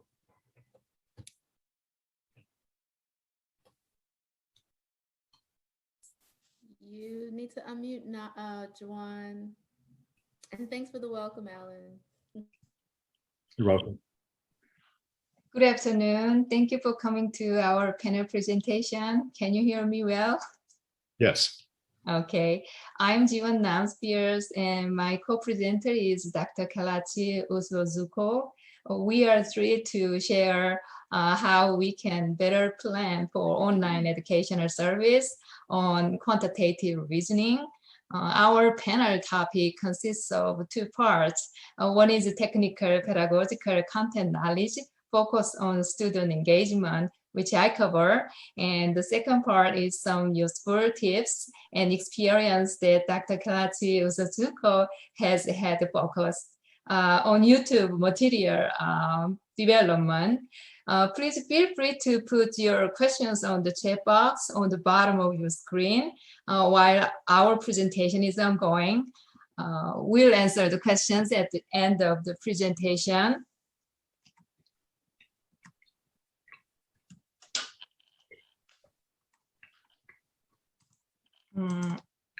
Okay, so here is a logic model, theoretical model for a transitioning onto online modality to answer the question, how is the instructor planning for her instruction? Moving on to the virtual space can consist of several steps. First is to have substantive content on quantitative methods, which is ingredients of a curriculum. The second is pedagogical knowledge. We didn't have much time to prepare for online teaching method when the COVID occurred in March last year, but we just made immediate and huge efforts in developing efficient online modality and looked into other online engagement resources such as YouTube and Coursera, etc. Going back to the question, how is the instructor planning for her instruction? The essence of the question is whether or not the instructor's teaching service should be totally linked to the spot on students' engagement during the class activities. One of the most frustrating parts of online class to me is whether the students are listening to me. How can instructors bring students' participation and response into class activities? Without student engagement, there is no way to actualize student learning. This is beyond instructors' digital technology skills, I think. So let me ask you about what methods you use to facilitate a student's engagement on online class.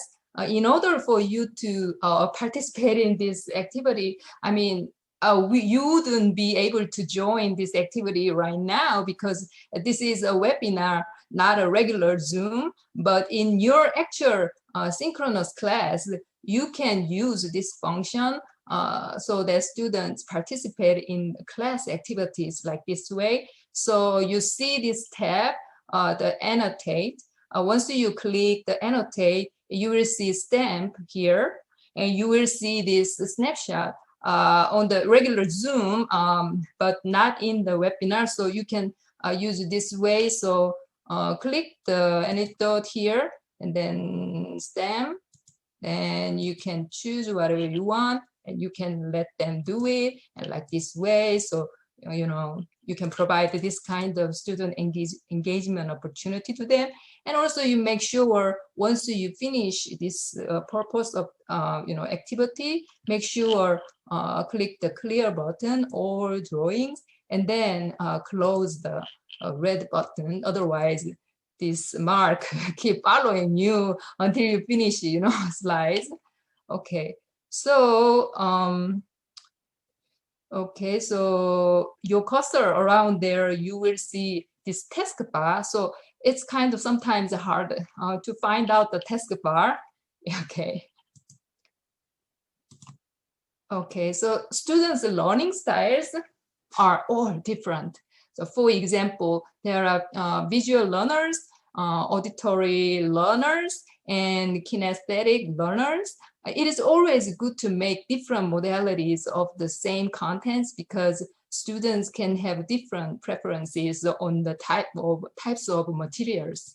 For instance, kinesthetic learners need to have a few short breaks, let them drink water or stretch their body for a few times. Please be aware that perhaps we are the only ones that are excited in quantitative reasoning. Most students are not necessarily be the same way and different from us. So 5 minutes breaks can give the students to have refreshed feelings. There are other reasons that why we need to use different modalities. Why do we need to develop different modalities? Because sometimes weather does not allow us to use the internet very well. So we need to consider low bandwidth options instead of internet use. So some of my students are police officers, so their environment is not always preferable, and they can participate in class in their car. Okay, so this is a typical scene of online video lecture that students can see on YouTube. We have 4 types of modalities, as a video to audio, so image to text. Definitely streaming video like YouTube is more likable for most students, but use much more data. So when the internet is unstable, this becomes unreliable. So the environment can be problematic. So let's talk about low bandwidth options more.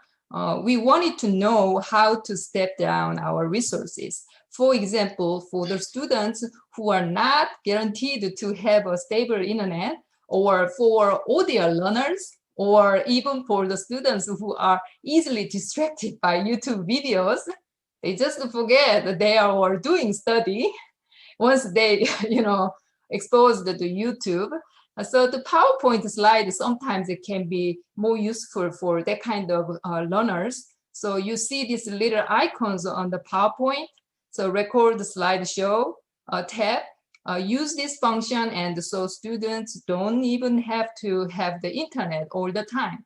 Just make sure to send an email notice of class topics and activities in a weekly basis. Inform students to download the PowerPoint file that the internet is available, and then they can open the file in their iPhone or other devices when the internet is not available. For instance, whenever they drive a car or on the way home from work, they can listen to my voice lecture in their cars.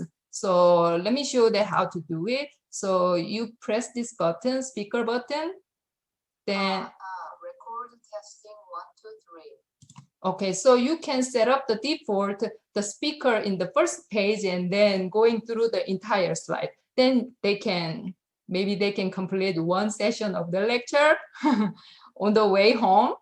Okay, find a way to let students choose the most reliable version of modalities depending on their situation. Meanwhile, we have the PUAD 628, 630 sequence of the quantitative method courses in the MPA program, and Dr. Kalachi teaches 628 and I teach 630. So my teaching is a little bit advanced, and students actually required to learn not only technical skills, but also write up research papers, including full analysis. And eventually they are required to provide policy recommendations based on what they have learned during probing their term paper project. But some students are, sort of overwhelmed. Maybe they might have some bad anxiety, as Jeremy talked about, And even though they learn substantial techniques, some students just underestimate their ability and they're just easily overwhelmed. In that case, you would like to provide a short story or comic books, including stats to them and use their storyteller instincts. So remember that MPA students are all basically ambitious and all storytellers who have their own stories and motivations. So this is an example story called The King and the Stats. It is a story about a king in a royal palace. One day he ordered the palace tailor to make a royal clothes the king likes, but the tailor has no idea about the king's favorite. Eventually he got so sick and concerned about it and started to feel sick, and couldn't eat at all. But his little assistant is so smart and he started to investigate what the king would like. And then he followed the king's steps and visited his room to see what kind of fashion items that he has. So yes, and he say like, because he likes it, wouldn't he wear them a lot? Yes, it's likely to be or not. Then the research, the tailor made new clothes based on his findings. And the king, overjoyed about what the tailor made, this table and figures show descriptive statistics and predicting what the king likes based on what he is wearing or the fashion items that he has had in the palace are about inferential statistics. So this simple comics can motivate students' research instinct and give them insights to let them lead to their self-sufficient research project. Does this make sense? Okay, in the meantime, I also have a doctoral statistics course. Doctoral students in the most program should take a preliminary exam, even though our program does not offer that. Anyway, before they get to the dissertation stage, most of the students are kind of, get to, put themselves in the intensive learning on methodology, right? So individual PowerPoint slides that focus on the individual topic of the lecture can be helpful, but not all. Sometimes students want to take a seat and read more comprehensive knowledge using a book. So most statistic textbooks are too much number-oriented, but I wrote in this ebook as I speak colloquially, based on my PowerPoint materials and the YouTube lecture, just like what I say, though there are some mathematical formulas.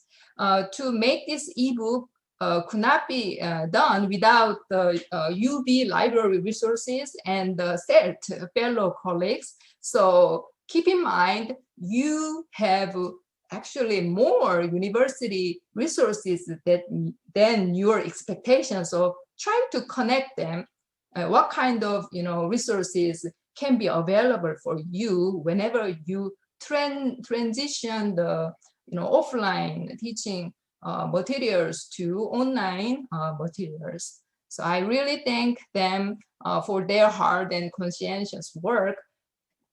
Okay.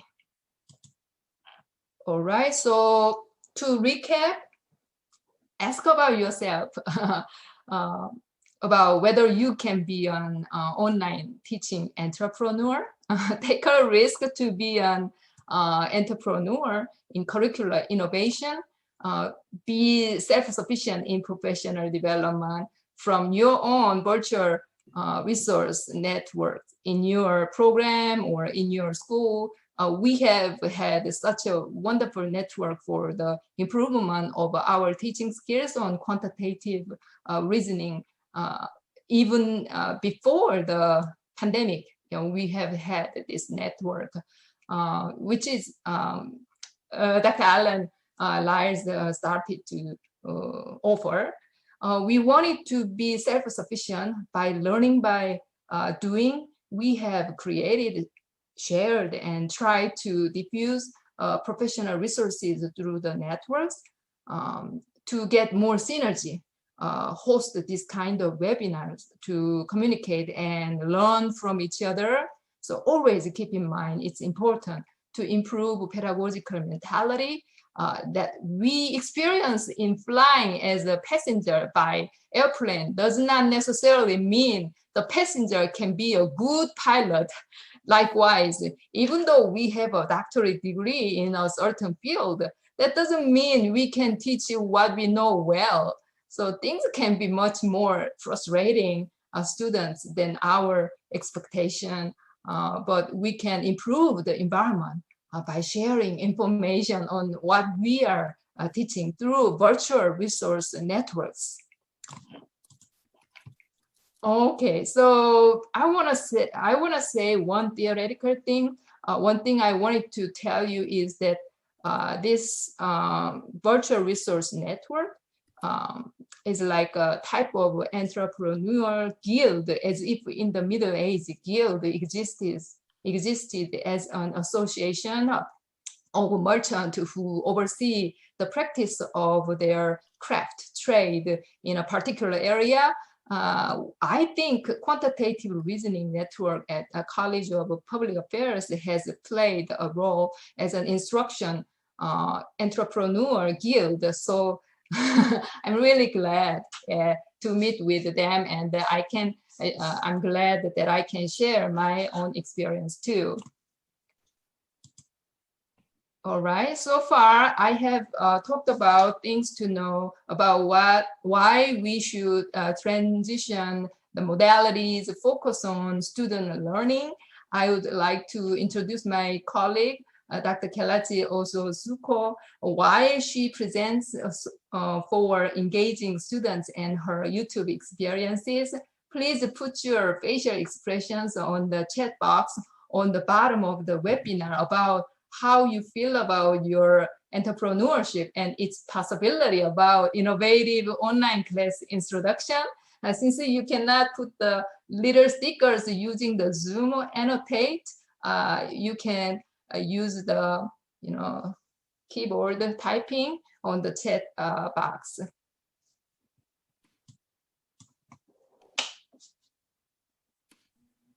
Thank you, Juwan. That was really great. I really enjoyed your presentation. I would like to share my screen if possible. Okay, good. Let me locate.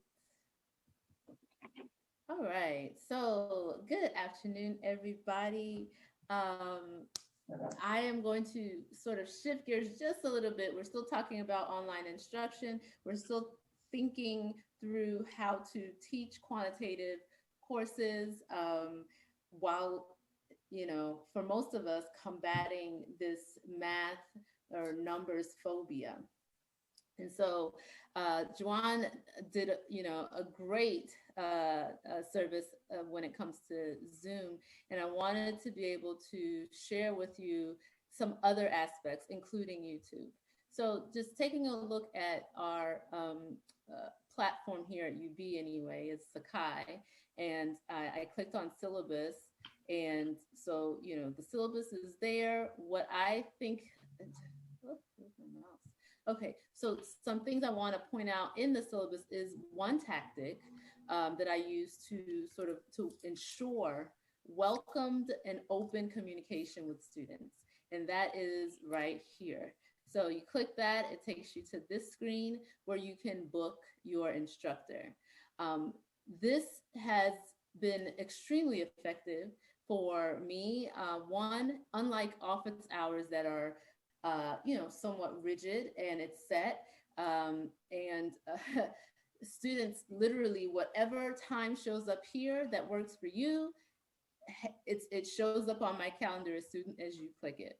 It removes this shying away from asking the instructor, are you available at this time? Or do you mind if I stop by your office? Or we don't do offices anymore, not with COVID, but do you mind if I stop by? Or can I, do a Zoom meeting with you or whatever? This allows you to do all of that. You can put your name, you can tell me why, you can decide whether it's Zoom or if you want me to call you, and you confirm. You confirm, it shows up in my linked calendar. For me, it's Outlook. It might be your Google Calendar, whatever it is. And it stops students from using the excuse of, I don't want to bother her. No, bother me. Here's the link, right? And the link is literally on the homepage of all of my classes. So you don't even have to go to the to the syllabus to locate that. Wrong place, homepage.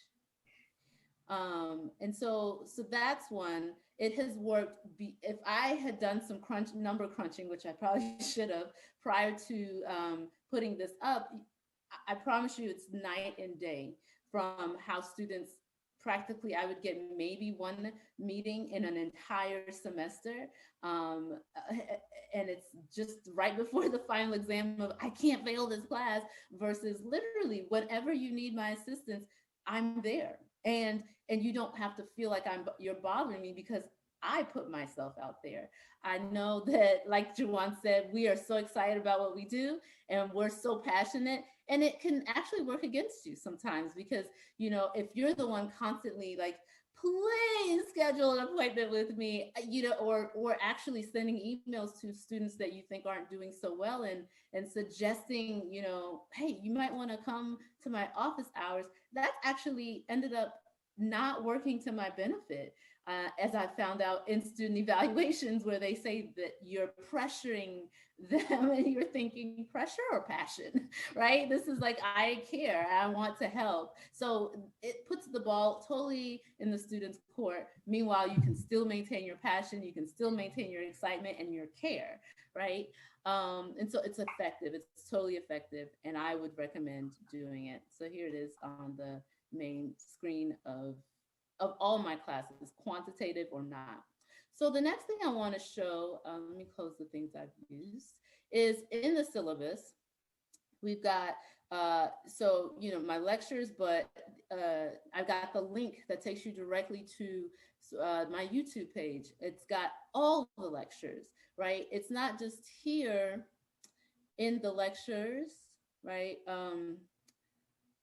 The lessons for every week, I've got the PDF version, right? You can just click it and it takes you to the PDF files of the lectures, but it's also right under every PDF is the link to YouTube, right? And so you can do that every week, or you can go and look at the repository of all of the YouTube videos.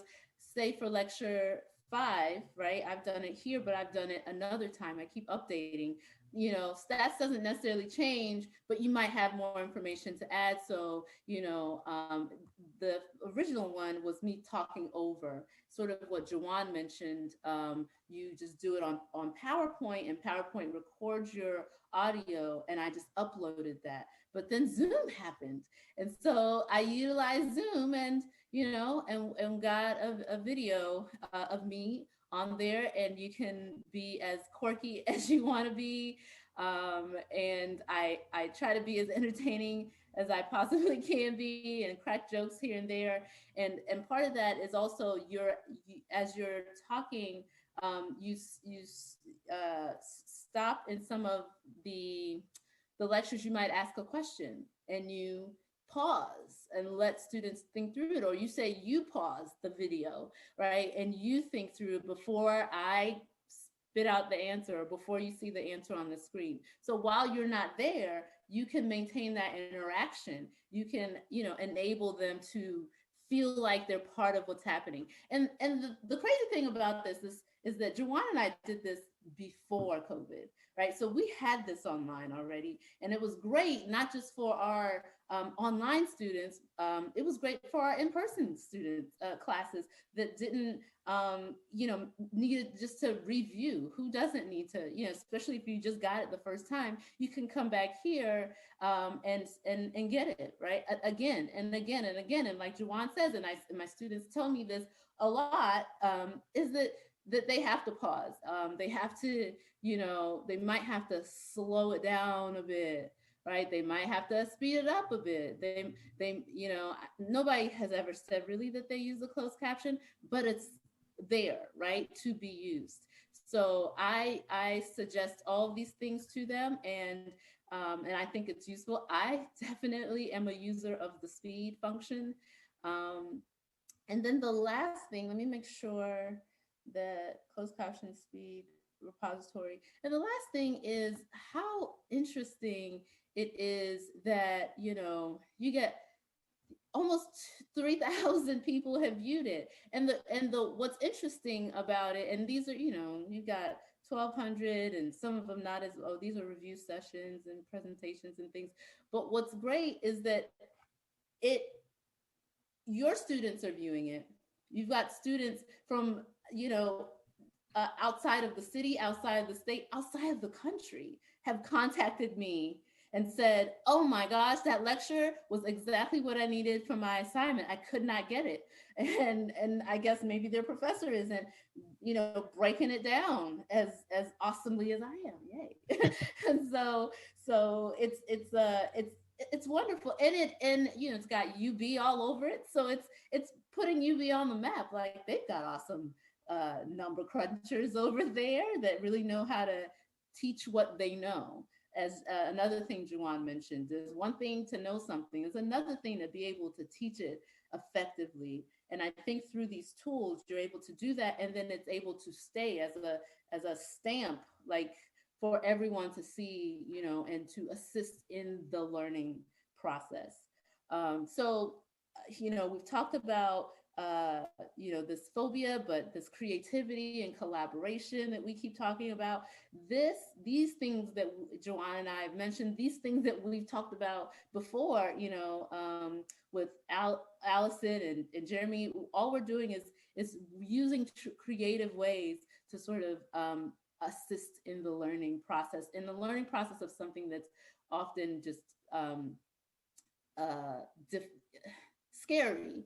And not just scary for our students at UB or our demographics at UB. It's a thing that generally the population, those that know numbers are much fewer than those that don't know numbers or don't like numbers or are fearful of numbers.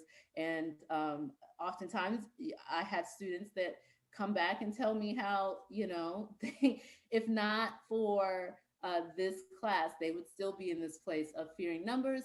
And they are now in the role in their company, the one doing all the number crunching. So how wonderful is that? You know, there's no greater joy than something like that, where your passion is to teach and you have successfully, you know, done that. The last thing I want to say is that the PowerPoints, whatever they are, even if it's just the audio version, I would try my darndest to make it as, let me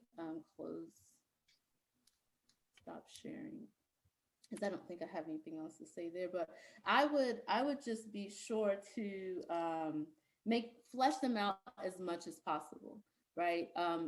You know, if you've got a problem you're solving, literally show every step, line by line by line. That's important for someone who is, you know, looking at this for the first time. That's important, especially in this virtual world, where maybe in person you would have literally just, you know, you would have done it line by line, but take that step, because that step is going to be meaningful for them, and it's going to save you time from answering a bunch of questions that really, if you just, you know, fleshed it out a little bit more, those slides, have the notes under the slides. I do that a lot. And then the last thing, mid-semester evaluation checkpoints, whether it's mid-semester, throughout the semester. I'm a huge proponent of these, you know, checkpoints throughout the semester. I do it for all of my classes. And what that does is it makes them, it boosts morale when they get to say what's great, what's not great. They, you know, I allow them to submit it anonymously online, and we talk about it in the class. And it's good, heavy questions, but it allows us to know if we're going in the right direction, for this course as an instructor, if they're going in the right direction in some of the habits or their strategies for taking this course, and how we can improve, how I can improve, how they can improve, and improvement happens, right? It's not just you suggest something and then I say, oh, I'll think about it, but like actually implement the ones you can implement that will assist in their learning process. Don't be too rigid, right? When I had that link to open up my calendar, whatever is open, they can have it, and of course you can fix that. But whatever is open, they can have the time. I was like, oh, I'm gonna have time for my research and for life in general, but you will just set out the times that you need for yourself. But trust me, they appreciate it. And when the morale is high, jitters are low. When morale is high, fears go down a little bit more. And if that's our goal towards learning, then let's do it. Thank you. Thank you so much for an inspiring panel for both of you. I think you've given more than a primer and more than a template. It's the inspiration for why one might want to do this if education is what animates you, what gets you started. As a pharmacist and a would-be chemist at one point, I tend to think of the world and things in terms of what is the energy of activation and what sustains it. So sometimes here we're hearing about the pandemic being the cause for, but you pointed out you were doing that before the pandemic. Many people now are following in those footsteps and are beginning and will benefit from what you have shared today. What sustains what you're doing? And then what is for educators such as yourselves, what do you see as the next stages? And are there messages that you might have to someone who has the perspective of Provost Roos at UMBC? And I should note that due to an outside commitment, Dr. Shapiro had to leave at 5. So I'll leave it open to Kelechi, to you and Janan, whoever wants to go first.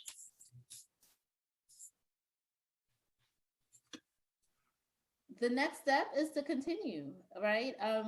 To continue in this wave of maintaining an online presence, right? And online presence is almost constant presence, but it's good for the students. They don't feel like, oh, it's the weekend, I can't, right? Mm-hmm.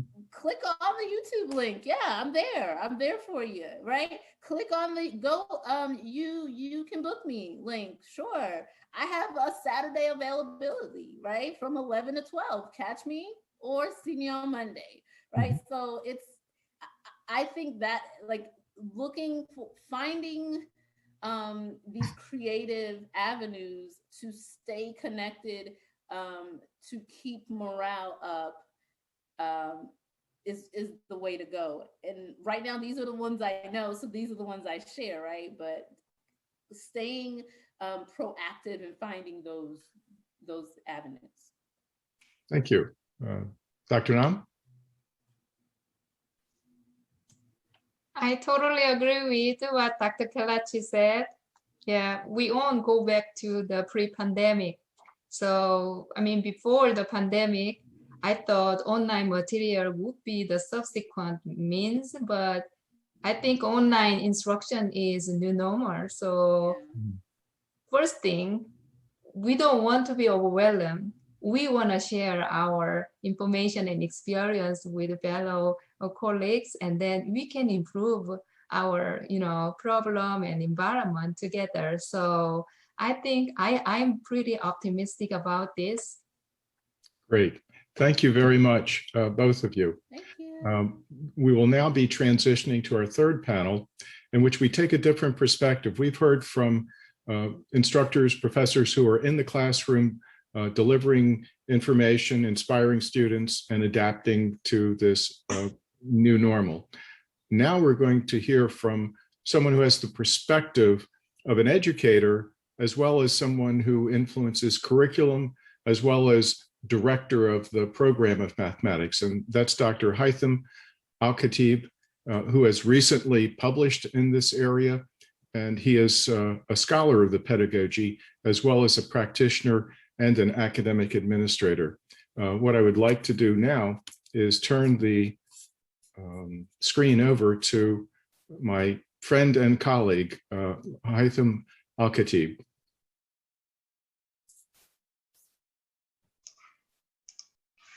Thank you, Ellen. Okay, let me share my screen.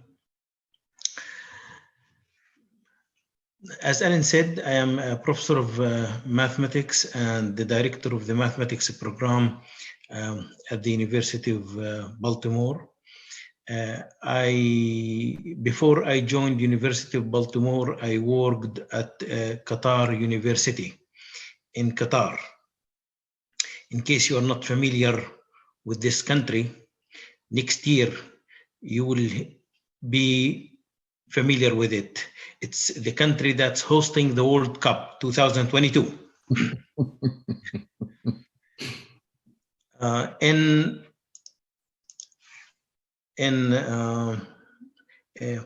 fact, Ellen mentioned, and Nancy also mentioned, this conference that Ellen and I attended in November 2019.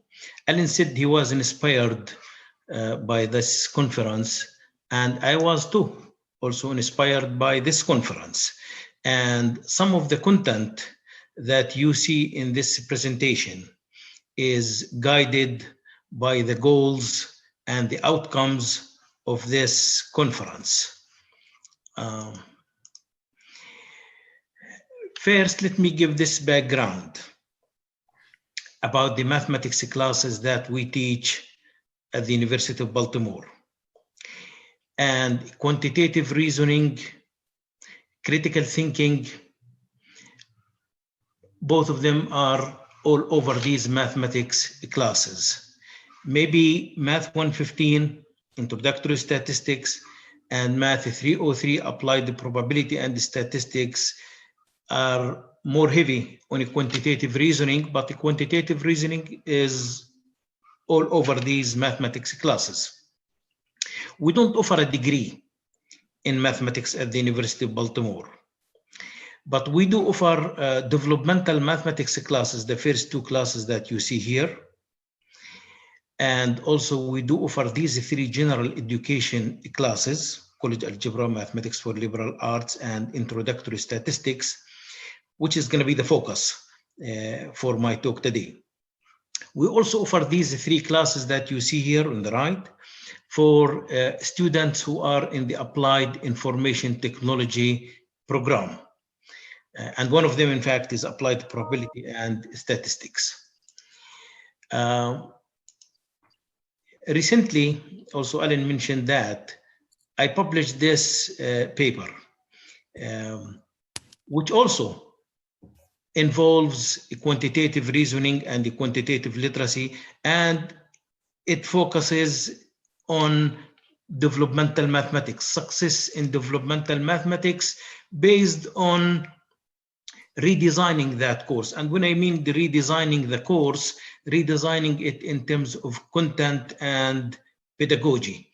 And this study assessed that redesigning the content and the pedagogy, its impact on student achievement. And not only that also, but the student retention rate. And the redesign, the content itself and the pedagogy have a significant effect on student performance in developmental mathematics, and also student retention rate, overall retention rate in the university.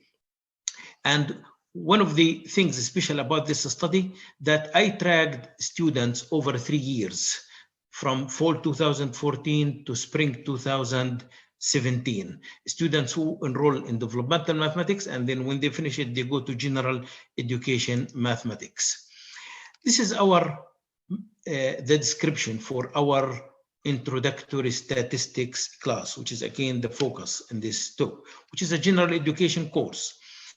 As you can see here, the topics are typical topics of almost any introductory statistics class across the United States, not just in Maryland. This is what educators have thought in the past and until now, that these are the topics that students, or this is the content and the skills that students need to learn in this course for their degree and for their future careers. For some students, this class is a terminal class. They don't take any math class after this, especially the non-STEM majors. How do the students enroll in this class? Maybe that's one of the things that I need to also mention, that we have a placement policy. Students who come from high school or transfer students, they don't go directly to this class. Some do, but not everyone.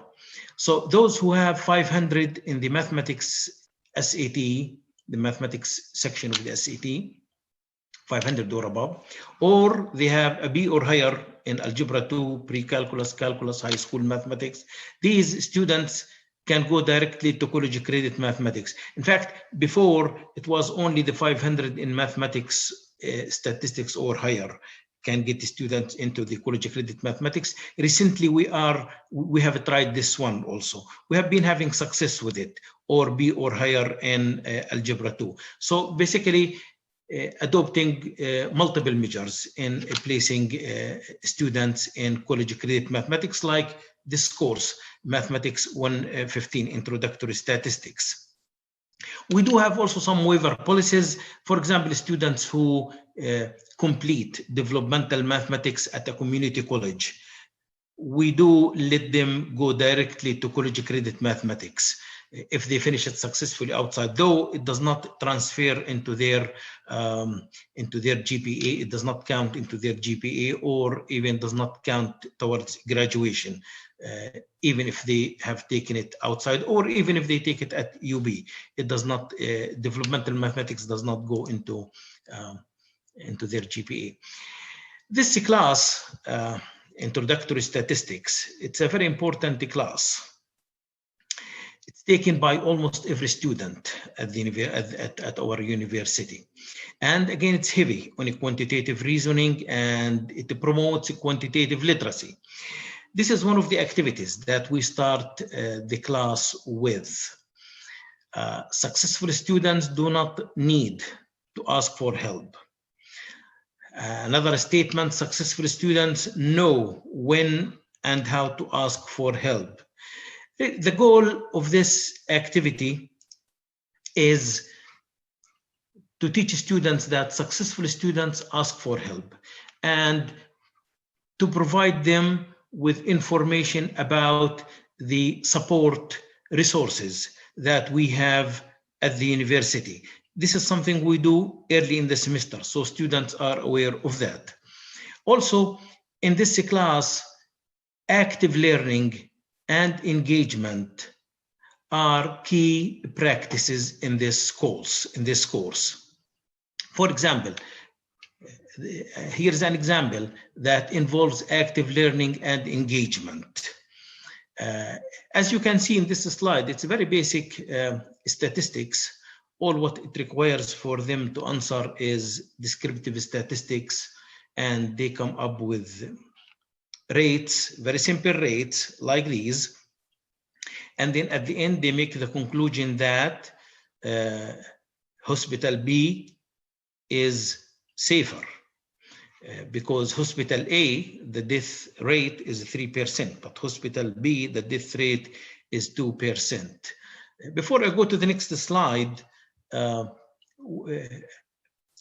when we say active learning here as a key practice in our class, active learning is an umbrella strategy.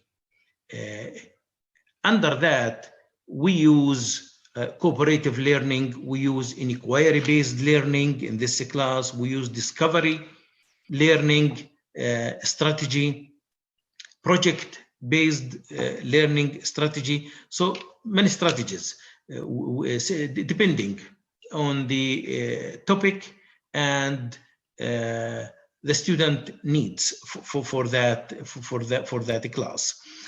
As I mentioned, this is a very simple example. But after they decide, or they may decide that B is safer, then here they will change their opinion, and then they will decide that A is safer here. So we give them more data, and we go deep into this activity, and we discover more outcomes and more results from this activity, and then they switch their final result from the first slide when they go to the second slide.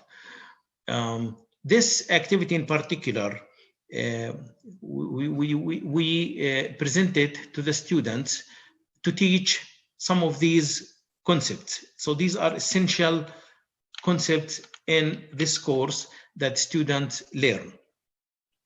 Moreover, other activities that we teach in this class, whether these same activities that I'm putting here or similar ones, as you can see from the first one and the upcoming activities, they are real problems using real data. Here's an example. Through this one, we teach descriptive statistics. We teach also rates. And this has to do, or it relates to cyber security. Something from students' life, and it relates to their learning. Here's another activity where we teach evaluating graphs and critically evaluating graphs using means, using variability, other measures also of variability. We use outliers, the 5-number summary, range, for example. And this is again a real life application. Another activity also that we teach in this class, or similar activity like this, is interpreting and critiquing graphs. So this is one of the quantitative literacy activities that we also teach. And these are the concepts or the content that students learn and we go over in this activity. Elections, this is part of our life, and especially it's a very popular topic that comes every 4 years in the United States, part of the student's life, and it's a real life application. Whether national elections or local elections, students in this activity learn confidence intervals, learn standard error, for example. We go over the central limit theorem, binomial distribution, and more. Here's another activity where students, we provide them with data, and real data, where students explore correlations, scatter plots, linear regression. They learn how to make predictions, for example. And here's another activity, Facebook, and its effect on students' performance. And this is a true study, in fact, that was done on Australia. And in this activity, students learn correlation, cause and effect, designing experiments, especially that this was a study that used that used the concept of designing an experiment. Also, are the orders being processed on time? This is something that students deal with in their life affairs, especially when they order items, or maybe they work at a store or at a firm that deals with orders. And through this activity, we explore hypothesis testing, null hypothesis, alternative hypothesis, type 1, type 2 errors. Now, after presenting these activities that we teach in our class, this is the conference that Ellen and I were inspired by, and it was organized by the USM, University of Maryland. In fact, Nancy, I think she already left. She and her office were the organizers for this conference. And I personally, after attending it, I do look at it as a conference that feeds into statistics education reform. Why? These are some of the talks that were presented in that conference that bring reform ideas. For example, one of the talks was about adding the letter D to the word STEM, letter D, to reflect data. Though, again, as the speaker here says, or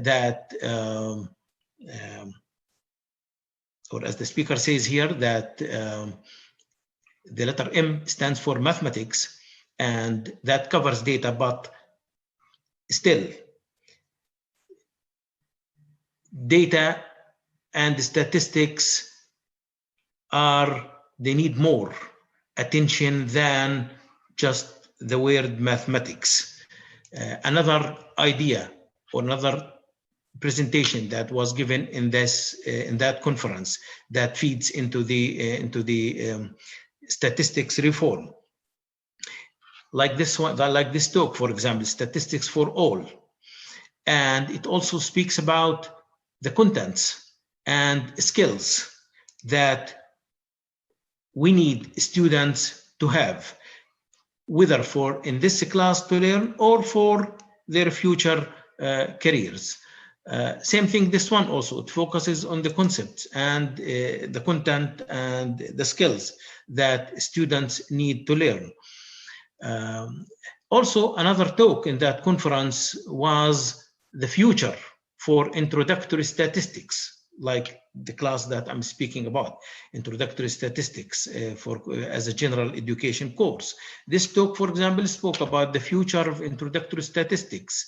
That's going to be more accessible, more effective, more relevant, more fun, more accessible in terms of fewer prerequisites. So you can see all these talks in that conference feed into that statistics education reform. And also, speaking of that reform, based on that conference and other conferences that I have attended, and based on my personal also view, I want to make these suggestions for topics to be omitted, or maybe less focus should be on these topics.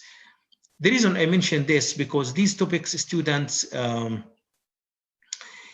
especially for this course, we need to focus. We don't want really to spend much time on plotting a histogram or a pie chart.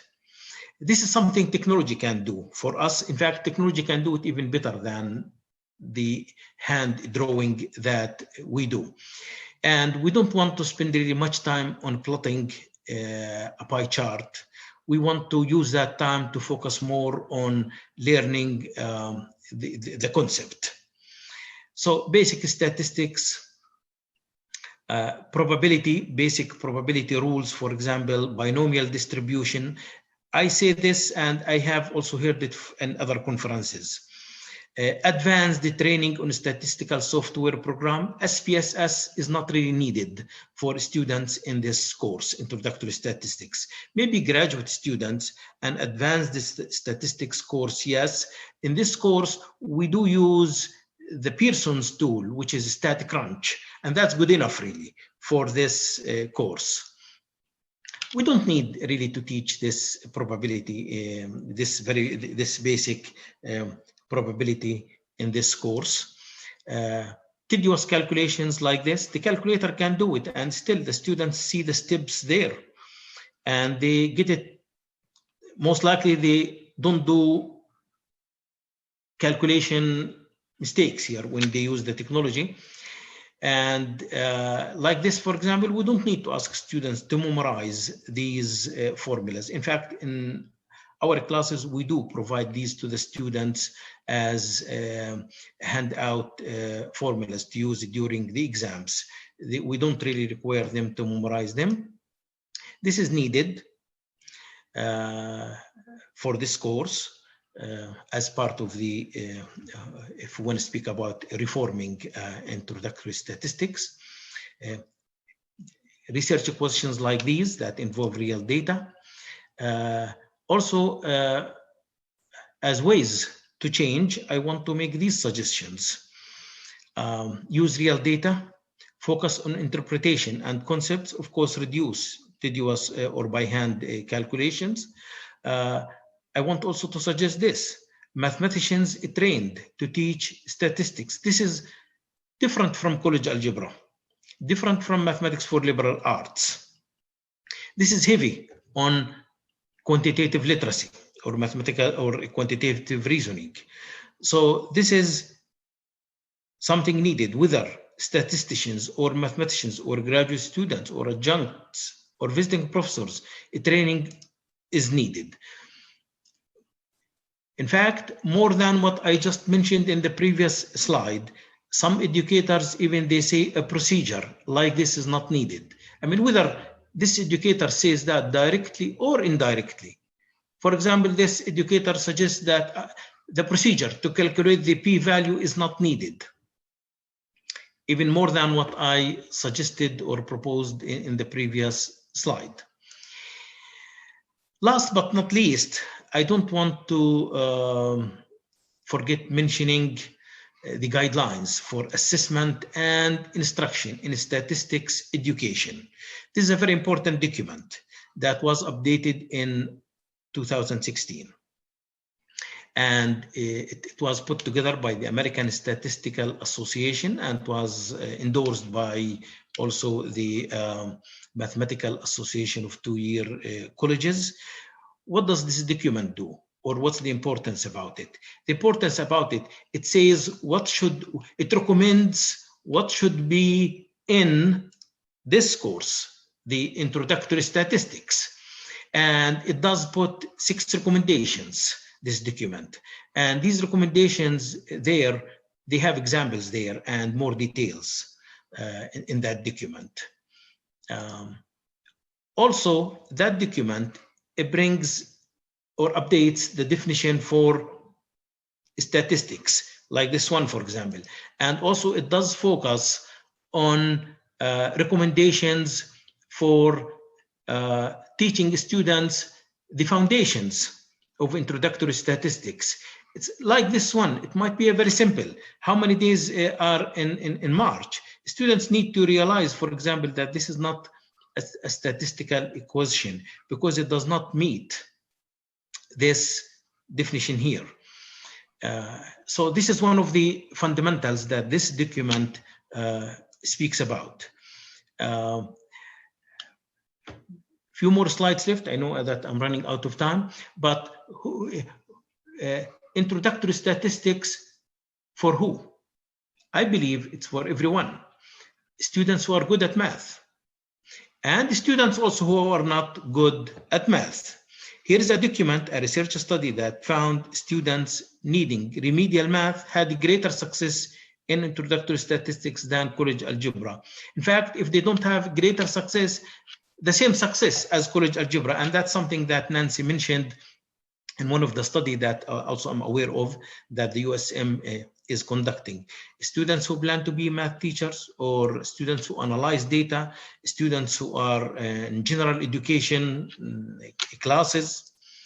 Another one of the last things I want also to mention that whether we are teaching the class online or in a class face-to-face, In fact, both formats need to be available to the students, not just one of them. And this is what we provided before the pandemic, online and in class. Because some students, they are good really with the online, but some they cannot pass or learn this course without being an in-class or face-to-face class. But in either case, these are not exactly the same. The redesign for the course is needed to meet students' needs and to support their success, because they are not really exactly the same. Also, coordination, something that I have found or noticed that throughout my years as a director of the mathematics program, that coordination is needed. In fact, I do meet with the faculty who teach this course every semester before the semester starts. We go over training for them. Consistency is stressed in these meetings, training on best practices, the syllabus, the content, the pedagogy, the policies, we go over that. The last slide. Now we are at the pandemic time, and I hope it ends soon. But how are we coping with that? Definitely now is much better than last year when we started the pandemic. Definitely motivation is one of the challenges for students, but again, things are getting better now.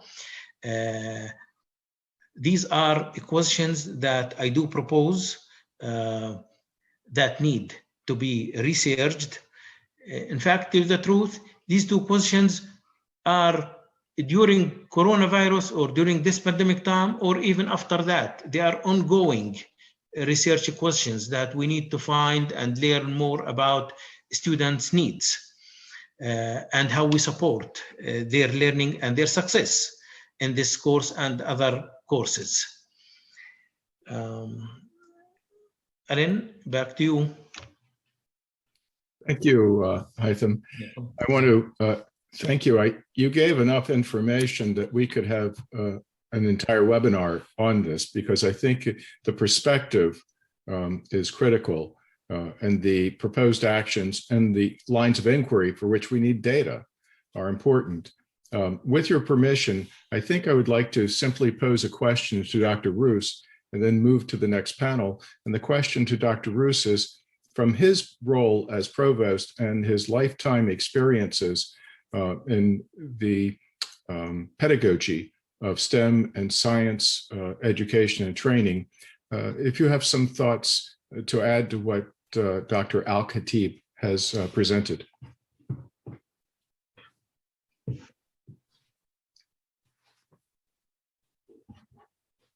Thank you very much.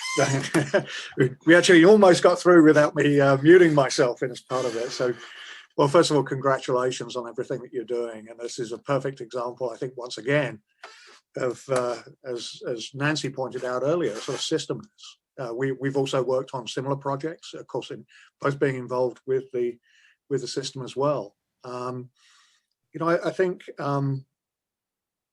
you know, what's really being talked out here is so common in so many of the things that we're working to do, and how those things integrate themselves together in the work that we do. I was very struck by the H.G. Wells quote, which I'd never seen before, and it's a wonderful quote: efficient citizenship. I'm going to have to think what efficient means. Maybe it's a Victorian expression, but how true that is, and how much that has been emphasized over the last, not only the last year, but probably the last 4 years that we've had. I also really, you know, the other thing that really struck me was something that was said about learning from data. And I think one of the most interesting things about that, if you know, in a STEM field, and I'm talking about, you know, I come from a physics background or chemistry or whatever, you know, or engineering for that matter. The idea of getting hands-on, you know, in a lab is fundamentally embedded in everything that we do in those fields. And so I think what's really being described here is getting hands-on but getting hands-on with the data. And I think sometimes we don't think of it exactly in that way, of allowing, just as in a laboratory, a student will learn by interrogating a system. A student learns about all the things we're talking about today, information, critical thinking, by actually doing as a part of that. And I think that's a very important reflection on what we call active learning. And I completely agree that active learning isn't one thing. It's multiple possibilities, some of which we've probably never thought of right now, in how we engage students in the work that we've done. We've actually experimented, by the way, just to answer your original question, one of the things we really experimented with that I thought was really intriguing was actually in a physics class. It wasn't done by me, it was done by colleagues. And it was actually to integrate experiments, tabletop experiments, into the actual class itself, so that you wouldn't go to a separate lab and then you do that. What you do is you learn about something and then you do it in the classroom, a small project, a little tiny experiment that you could do. And then you would engage the students, or students would engage themselves with that. And as I'm listening today and seeing all the great examples that we've shown here, I'm thinking of that example of how we integrate that type of hands-on experience, not as a separate piece of what we do, but as fully integrated into our work with students. So very, very impressive, I have to say. These have been, so far, actually beautiful examples Thank you of how so much. these three pieces are actually integrated together that we're talking about today in very meaningful ways. Thank you so much, Phil. I'm thinking that perhaps at some point we might consider either under the aegis of USM or some bilateral per semester, once a year, just a seminar in which we get together and update what's happening at UMBC, what's happening at UB, et cetera, something to bring like or kindred souls together. So thank you.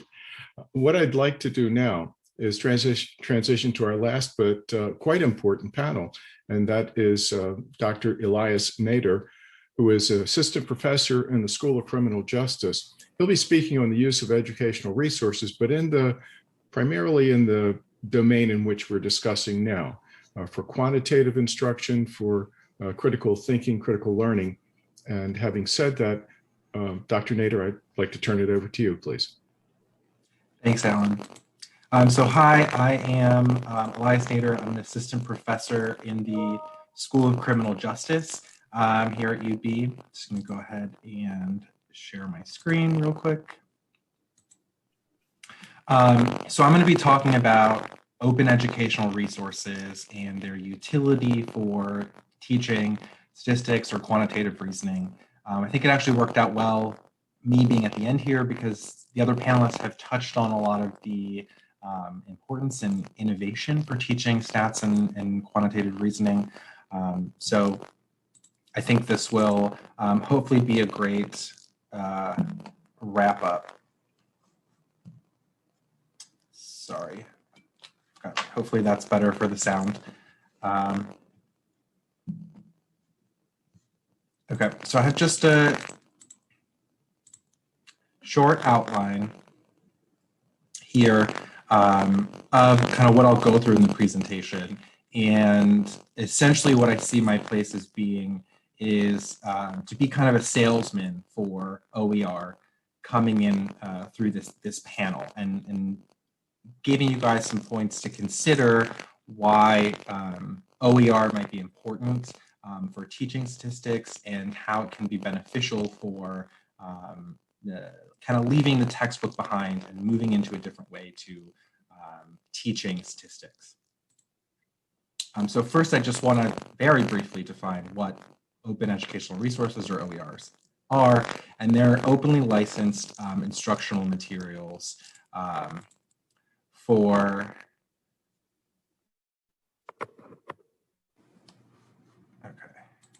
sorry about the microphone problem.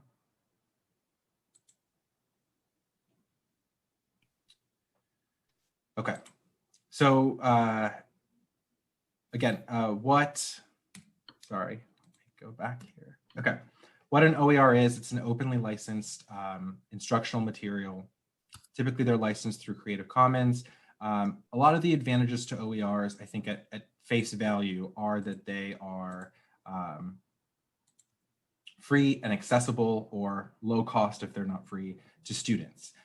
So at face value, one of the biggest advantages is that it is free and it saves students a lot of costs in terms of the textbook, and they have kind of that longevity where you can keep using them over and over, and they keep getting updated without the cost of having to buy a new edition of a textbook. Additionally, they're very easily customizable, they're digital, and they do a good job of blending text, videos, images, figure simulations, etc. In terms of delivering the material. Typically, OERs are made available by faculty or instructors, and what they do is they'll create these materials, share them online through various repositories, and you can search for different things like textbooks, readings, activities, syllabi, assignments, etc. Some of the materials are made by kind of online-based companies like the Khan Academy, for example, but I tend to find that faculty and instructors do a good job of making these materials and sharing them. So there's a lot of resources out there that are already made and that are easy for statistics instructors to access. So why do this for stats? I think we've touched again, as I mentioned before, through these panels about the importance of innovation in teaching statistics and quantitative reasoning. I think one of the biggest benefits to using OERs is that it can support teaching for students with different types of learning styles, or who just might want to hear something in a different way or through a different perspective. So they offer an opportunity to do that very easily, right? Instead of just having a textbook chapter that we give students and then they hear the lecture through the instructor's voice, we have the opportunity to bring together materials from multiple instructors and multiple perspectives, which have a better chance of connecting with students or giving them a different way to understand or appreciate the material. Additionally, it gives us an opportunity to create some interactive content, including videos that help to walk through some of these problems, and if you're using software, how to walk through the application of that software. I use a lot of these in my statistics courses now, and what I do as I kind of build the course in our learning management system is include links as I go through with help pages and additional resources for students, even if they're not listed as required materials, to kind of help support this kind of learning and different perspectives. I think one of the biggest advantages in terms of this is being able to use kind of customized examples, things that pull in kind of this real world data that we've talked about a little bit today, and things that can get updated often, that can address problems that come up in real time with data that are important for students to understand as they're being trained to enter the workforce. So here's just a short list of where you can find some of these resources that already exist. And I have the list on the last slide as well, so I'll come back to it at the end if anybody has any questions. But just some common repositories that you can search through these materials for, the first of which is OER Commons. If you type in OER materials, that's probably going to be the first link that comes up. OpenStax and Merlot are two other versions that are hosted through kind of university websites. And there's also the Maryland Open Source Textbook Initiative, which I'll emphasize because USM institutions are heavily involved in creating materials for this. And essentially this initiative is throughout Maryland. You can see these materials that other instructors at your institution or at peer institutions have posted. And what I liked about searching this for stats is that I was able to find examples with data from Maryland or data sets within the DMV region, which helped me to kind of focus examples in to students who might end up working in some of these agencies that the data came from. Now, it might be that you are not able to find the exact resource that you're looking for. The nice thing with kind of looking for these OERs is that if you can find most of them, you're kind of most of the way there, but you have the opportunity to create some things to fill in the gaps of materials that are not available. So let's say, for example, you've got a lot of resources that you want, but maybe you couldn't find a good resource on ANOVAs. So that might mean that you have an opportunity to create your own version of an open educational resource for ANOVAs, writing out a short chapter, creating examples or materials that can be put into these repositories that you can use for your classes, but other people can also access. There are several resources out there in terms of creating these things. And again, I've just linked a couple of these here. The first of which is institutional LibGuides. And these already exist for many institutions, including through the University of Maryland libraries. And basically they walk through all the different components to consider in terms of making, what to include in these OERs, how to get them licensed, things like that. So the resources are definitely out there if that is something of interest to you. The second thing I'll plug is centers or libraries on your own campus. Talking specifically at UBalt, we have CELT here at UBalt, and they do a fantastic job of this. I've gone through the process of creating some of these materials that I'm trying to turn into OERs now, and working with them, and they've been very helpful in terms of helping us as faculty understand what it means to do this process, and now they're assisting me in going through the process of actually creating these materials. So I think that is often one of the best places to start if you haven't connected with these staff members on campus already, whether at UB or at your own campus. The last kind of big resource that I'll mention is Maryland's OER grant program. This kind of builds into the Maryland Open Source Textbook Initiative. There's an opportunity for faculty or institutions to apply for grants to help support some of this work. And we've heard a little bit about these grants through one of the other presentations, and how valuable it is to kind of have that support for faculty and staff. So you can take a look and see if your institution has won these awards, if faculty at your institutions have won these awards, and consider if this is a good fit for you in supporting building these materials for a statistics course. So in terms of adopting these OERs into kind of the classroom experience and leaving the textbook behind, I think it's important to acknowledge that leaving a textbook behind is a very difficult thing.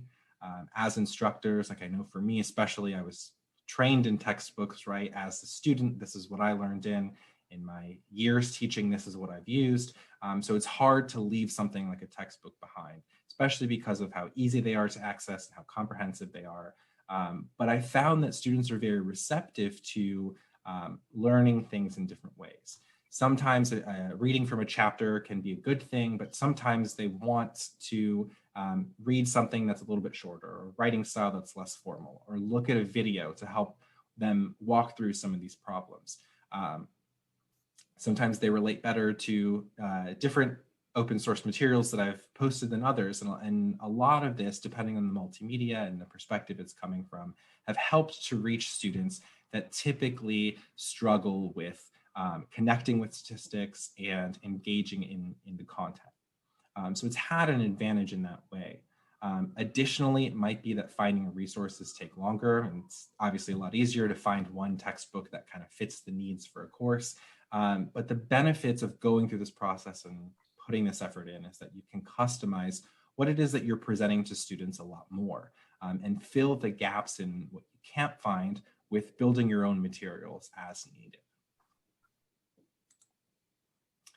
The last kind of major point that I want to touch on in terms of OERs is considering how to evaluate the accessibility. And a lot of the LibGuides, like I mentioned, including the one from the University of Maryland Library, have kind of checklists or things you can go through in terms of evaluating this accessibility. But you want to consider primarily, are these materials meeting ADA accommodations in terms of things like having closed captioning, having alternative text associated with them, And that's something that, for example, if you work with a center on campus, they can help you ensure that these materials are meeting those standards.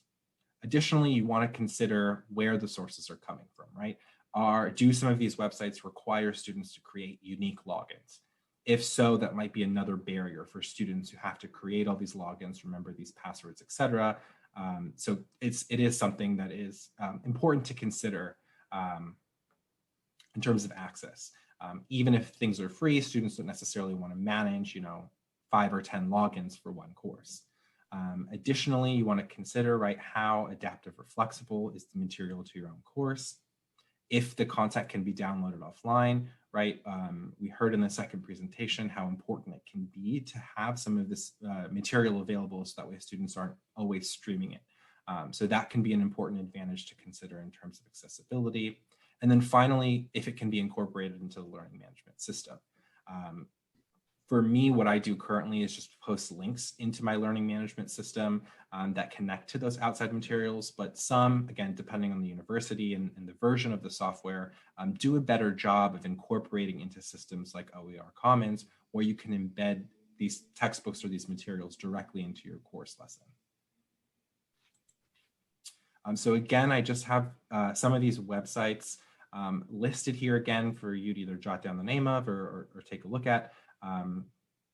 As I potentially field any questions if anybody has them, or turning it back over to you, Alan. Thank you very much, Elias. This is quite helpful. There are a couple of aspects to this that I think are non-trivial, but not obvious at first. Yes, they cost less than books, but if you look at the cost of statistics textbooks in particular, they tend to be quite higher than some of the other texts that people will have. So this is a way of also starting to constrain the accumulating student debt and the crisis that we see students face, where they take a course in which they know they're not going to be able to purchase the textbook. This can obviate that. If you think about another dimension, quick question, because I feel the responsibility I need to wrap up. We'll have this recorded, we'll have it closed captioned, we'll have the materials available to everyone who had registered.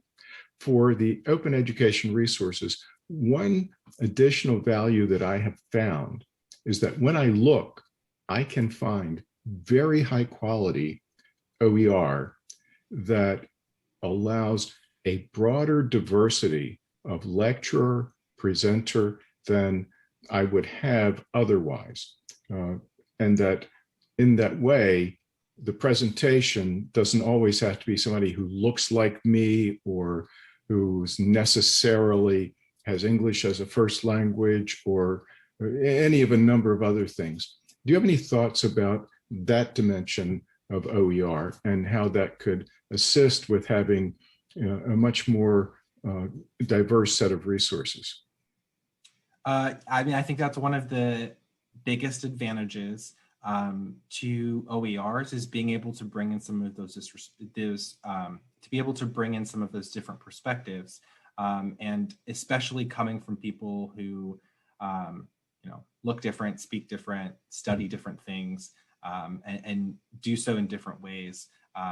Especially if you consider maybe outside of the realm of statistics, there are a lot of possibilities in terms of what you can bring into the classroom in terms of the topics that people discuss, the way that they present theory and interact with policy. I found that with looking at statistics material, and particularly outside of the context of criminal justice, there has been some good representation in terms of finding resources that address important issues and come from people who are studying things from more than just a traditional perspective. I mean, you're thinking about people who are tackling issues like racism and topics important to kind of poverty, education, income. And it's great to kind of bring those examples in. Like, for example, if you're teaching a general statistics course, you can rely on those people who have that expertise to bring those examples into your classroom without necessarily having to have it yourself. So I think that is kind of one of the biggest examples. For me, kind of teaching criminal justice, right? I have struggled a little bit in finding some of those examples within criminal justice specifically. So that was part of my interest in making some of my own OER material and working with SELT to do this, is to hopefully fill a little bit more of that gap for criminal justice specifically. I see. Jared, could you close the slide and bring me on, please? Thank you very much. Yeah, thank you. And I would point the persons who are attending to the chat box, and Professor Nam Spears has added a link to the UBalt OER Commons for your reference. Having said that, I'd like to draw this to a close, and I want to thank our provost keynote, Dr. Phil Roos, for an excellent orientation and overview for our program, to Jeremy, who is no longer at the University of Baltimore, but actively contributing today, to all of our panelists who freely gave with your insights on how to make this better, make it useful. It sometimes doesn't come across when I'm on screen like this. I'm passionate about this because I see this as the bottleneck. Dr. Roos, you had said with H.G. Wells, we have to figure out what effective citizenship is. I'm a pharmacist. My master's is in public health. I've ran clinical managed clinical departments. To me, this kind of quantitative reasoning and numeric literacy is essential to almost every aspect of life. But that's my passionate belief. I'm hopeful that you'll be interested and you'll share your ideas. What should come next from an event such as ours? Because I don't want it to be throwing a pebble in the pond and it ripples and it's like it didn't happen. Dr. Roos?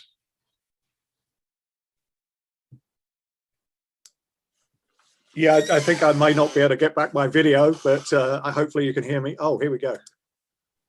Yes. Here you are. Yeah, I hope so too. And I think, I agree exactly with your point. This is the integration of what we've been talking today is the foundation for citizenship. And I just wanted to say what a pleasure it's been to be with everybody this afternoon. What outstanding work is being done, and also done through a very challenging circumstance as well. And I really appreciate having the opportunity to be here to share some thoughts with you, and to listen to the great work. And thank you, Alan, for inviting me and doing so much work to advocate for, let's say, efficient. I think it was efficient citizenship, and also everything that you've done to set up this day's event. It's been really wonderful. Thank you so much. Well, thank you. I'm extremely grateful, and I'll be following up with Professor Freeman Hrabowski for introducing us. I like to think that with events like this, we've expanded our network, not just of work colleagues, but of friends and kindred spirits. So I'm sure we will be in contact again in the future. Absolutely, we will. Thank you so much, Alan. Thank you. And unless I see something in the chat, I will officially declare us complete. Okay. Bye-bye.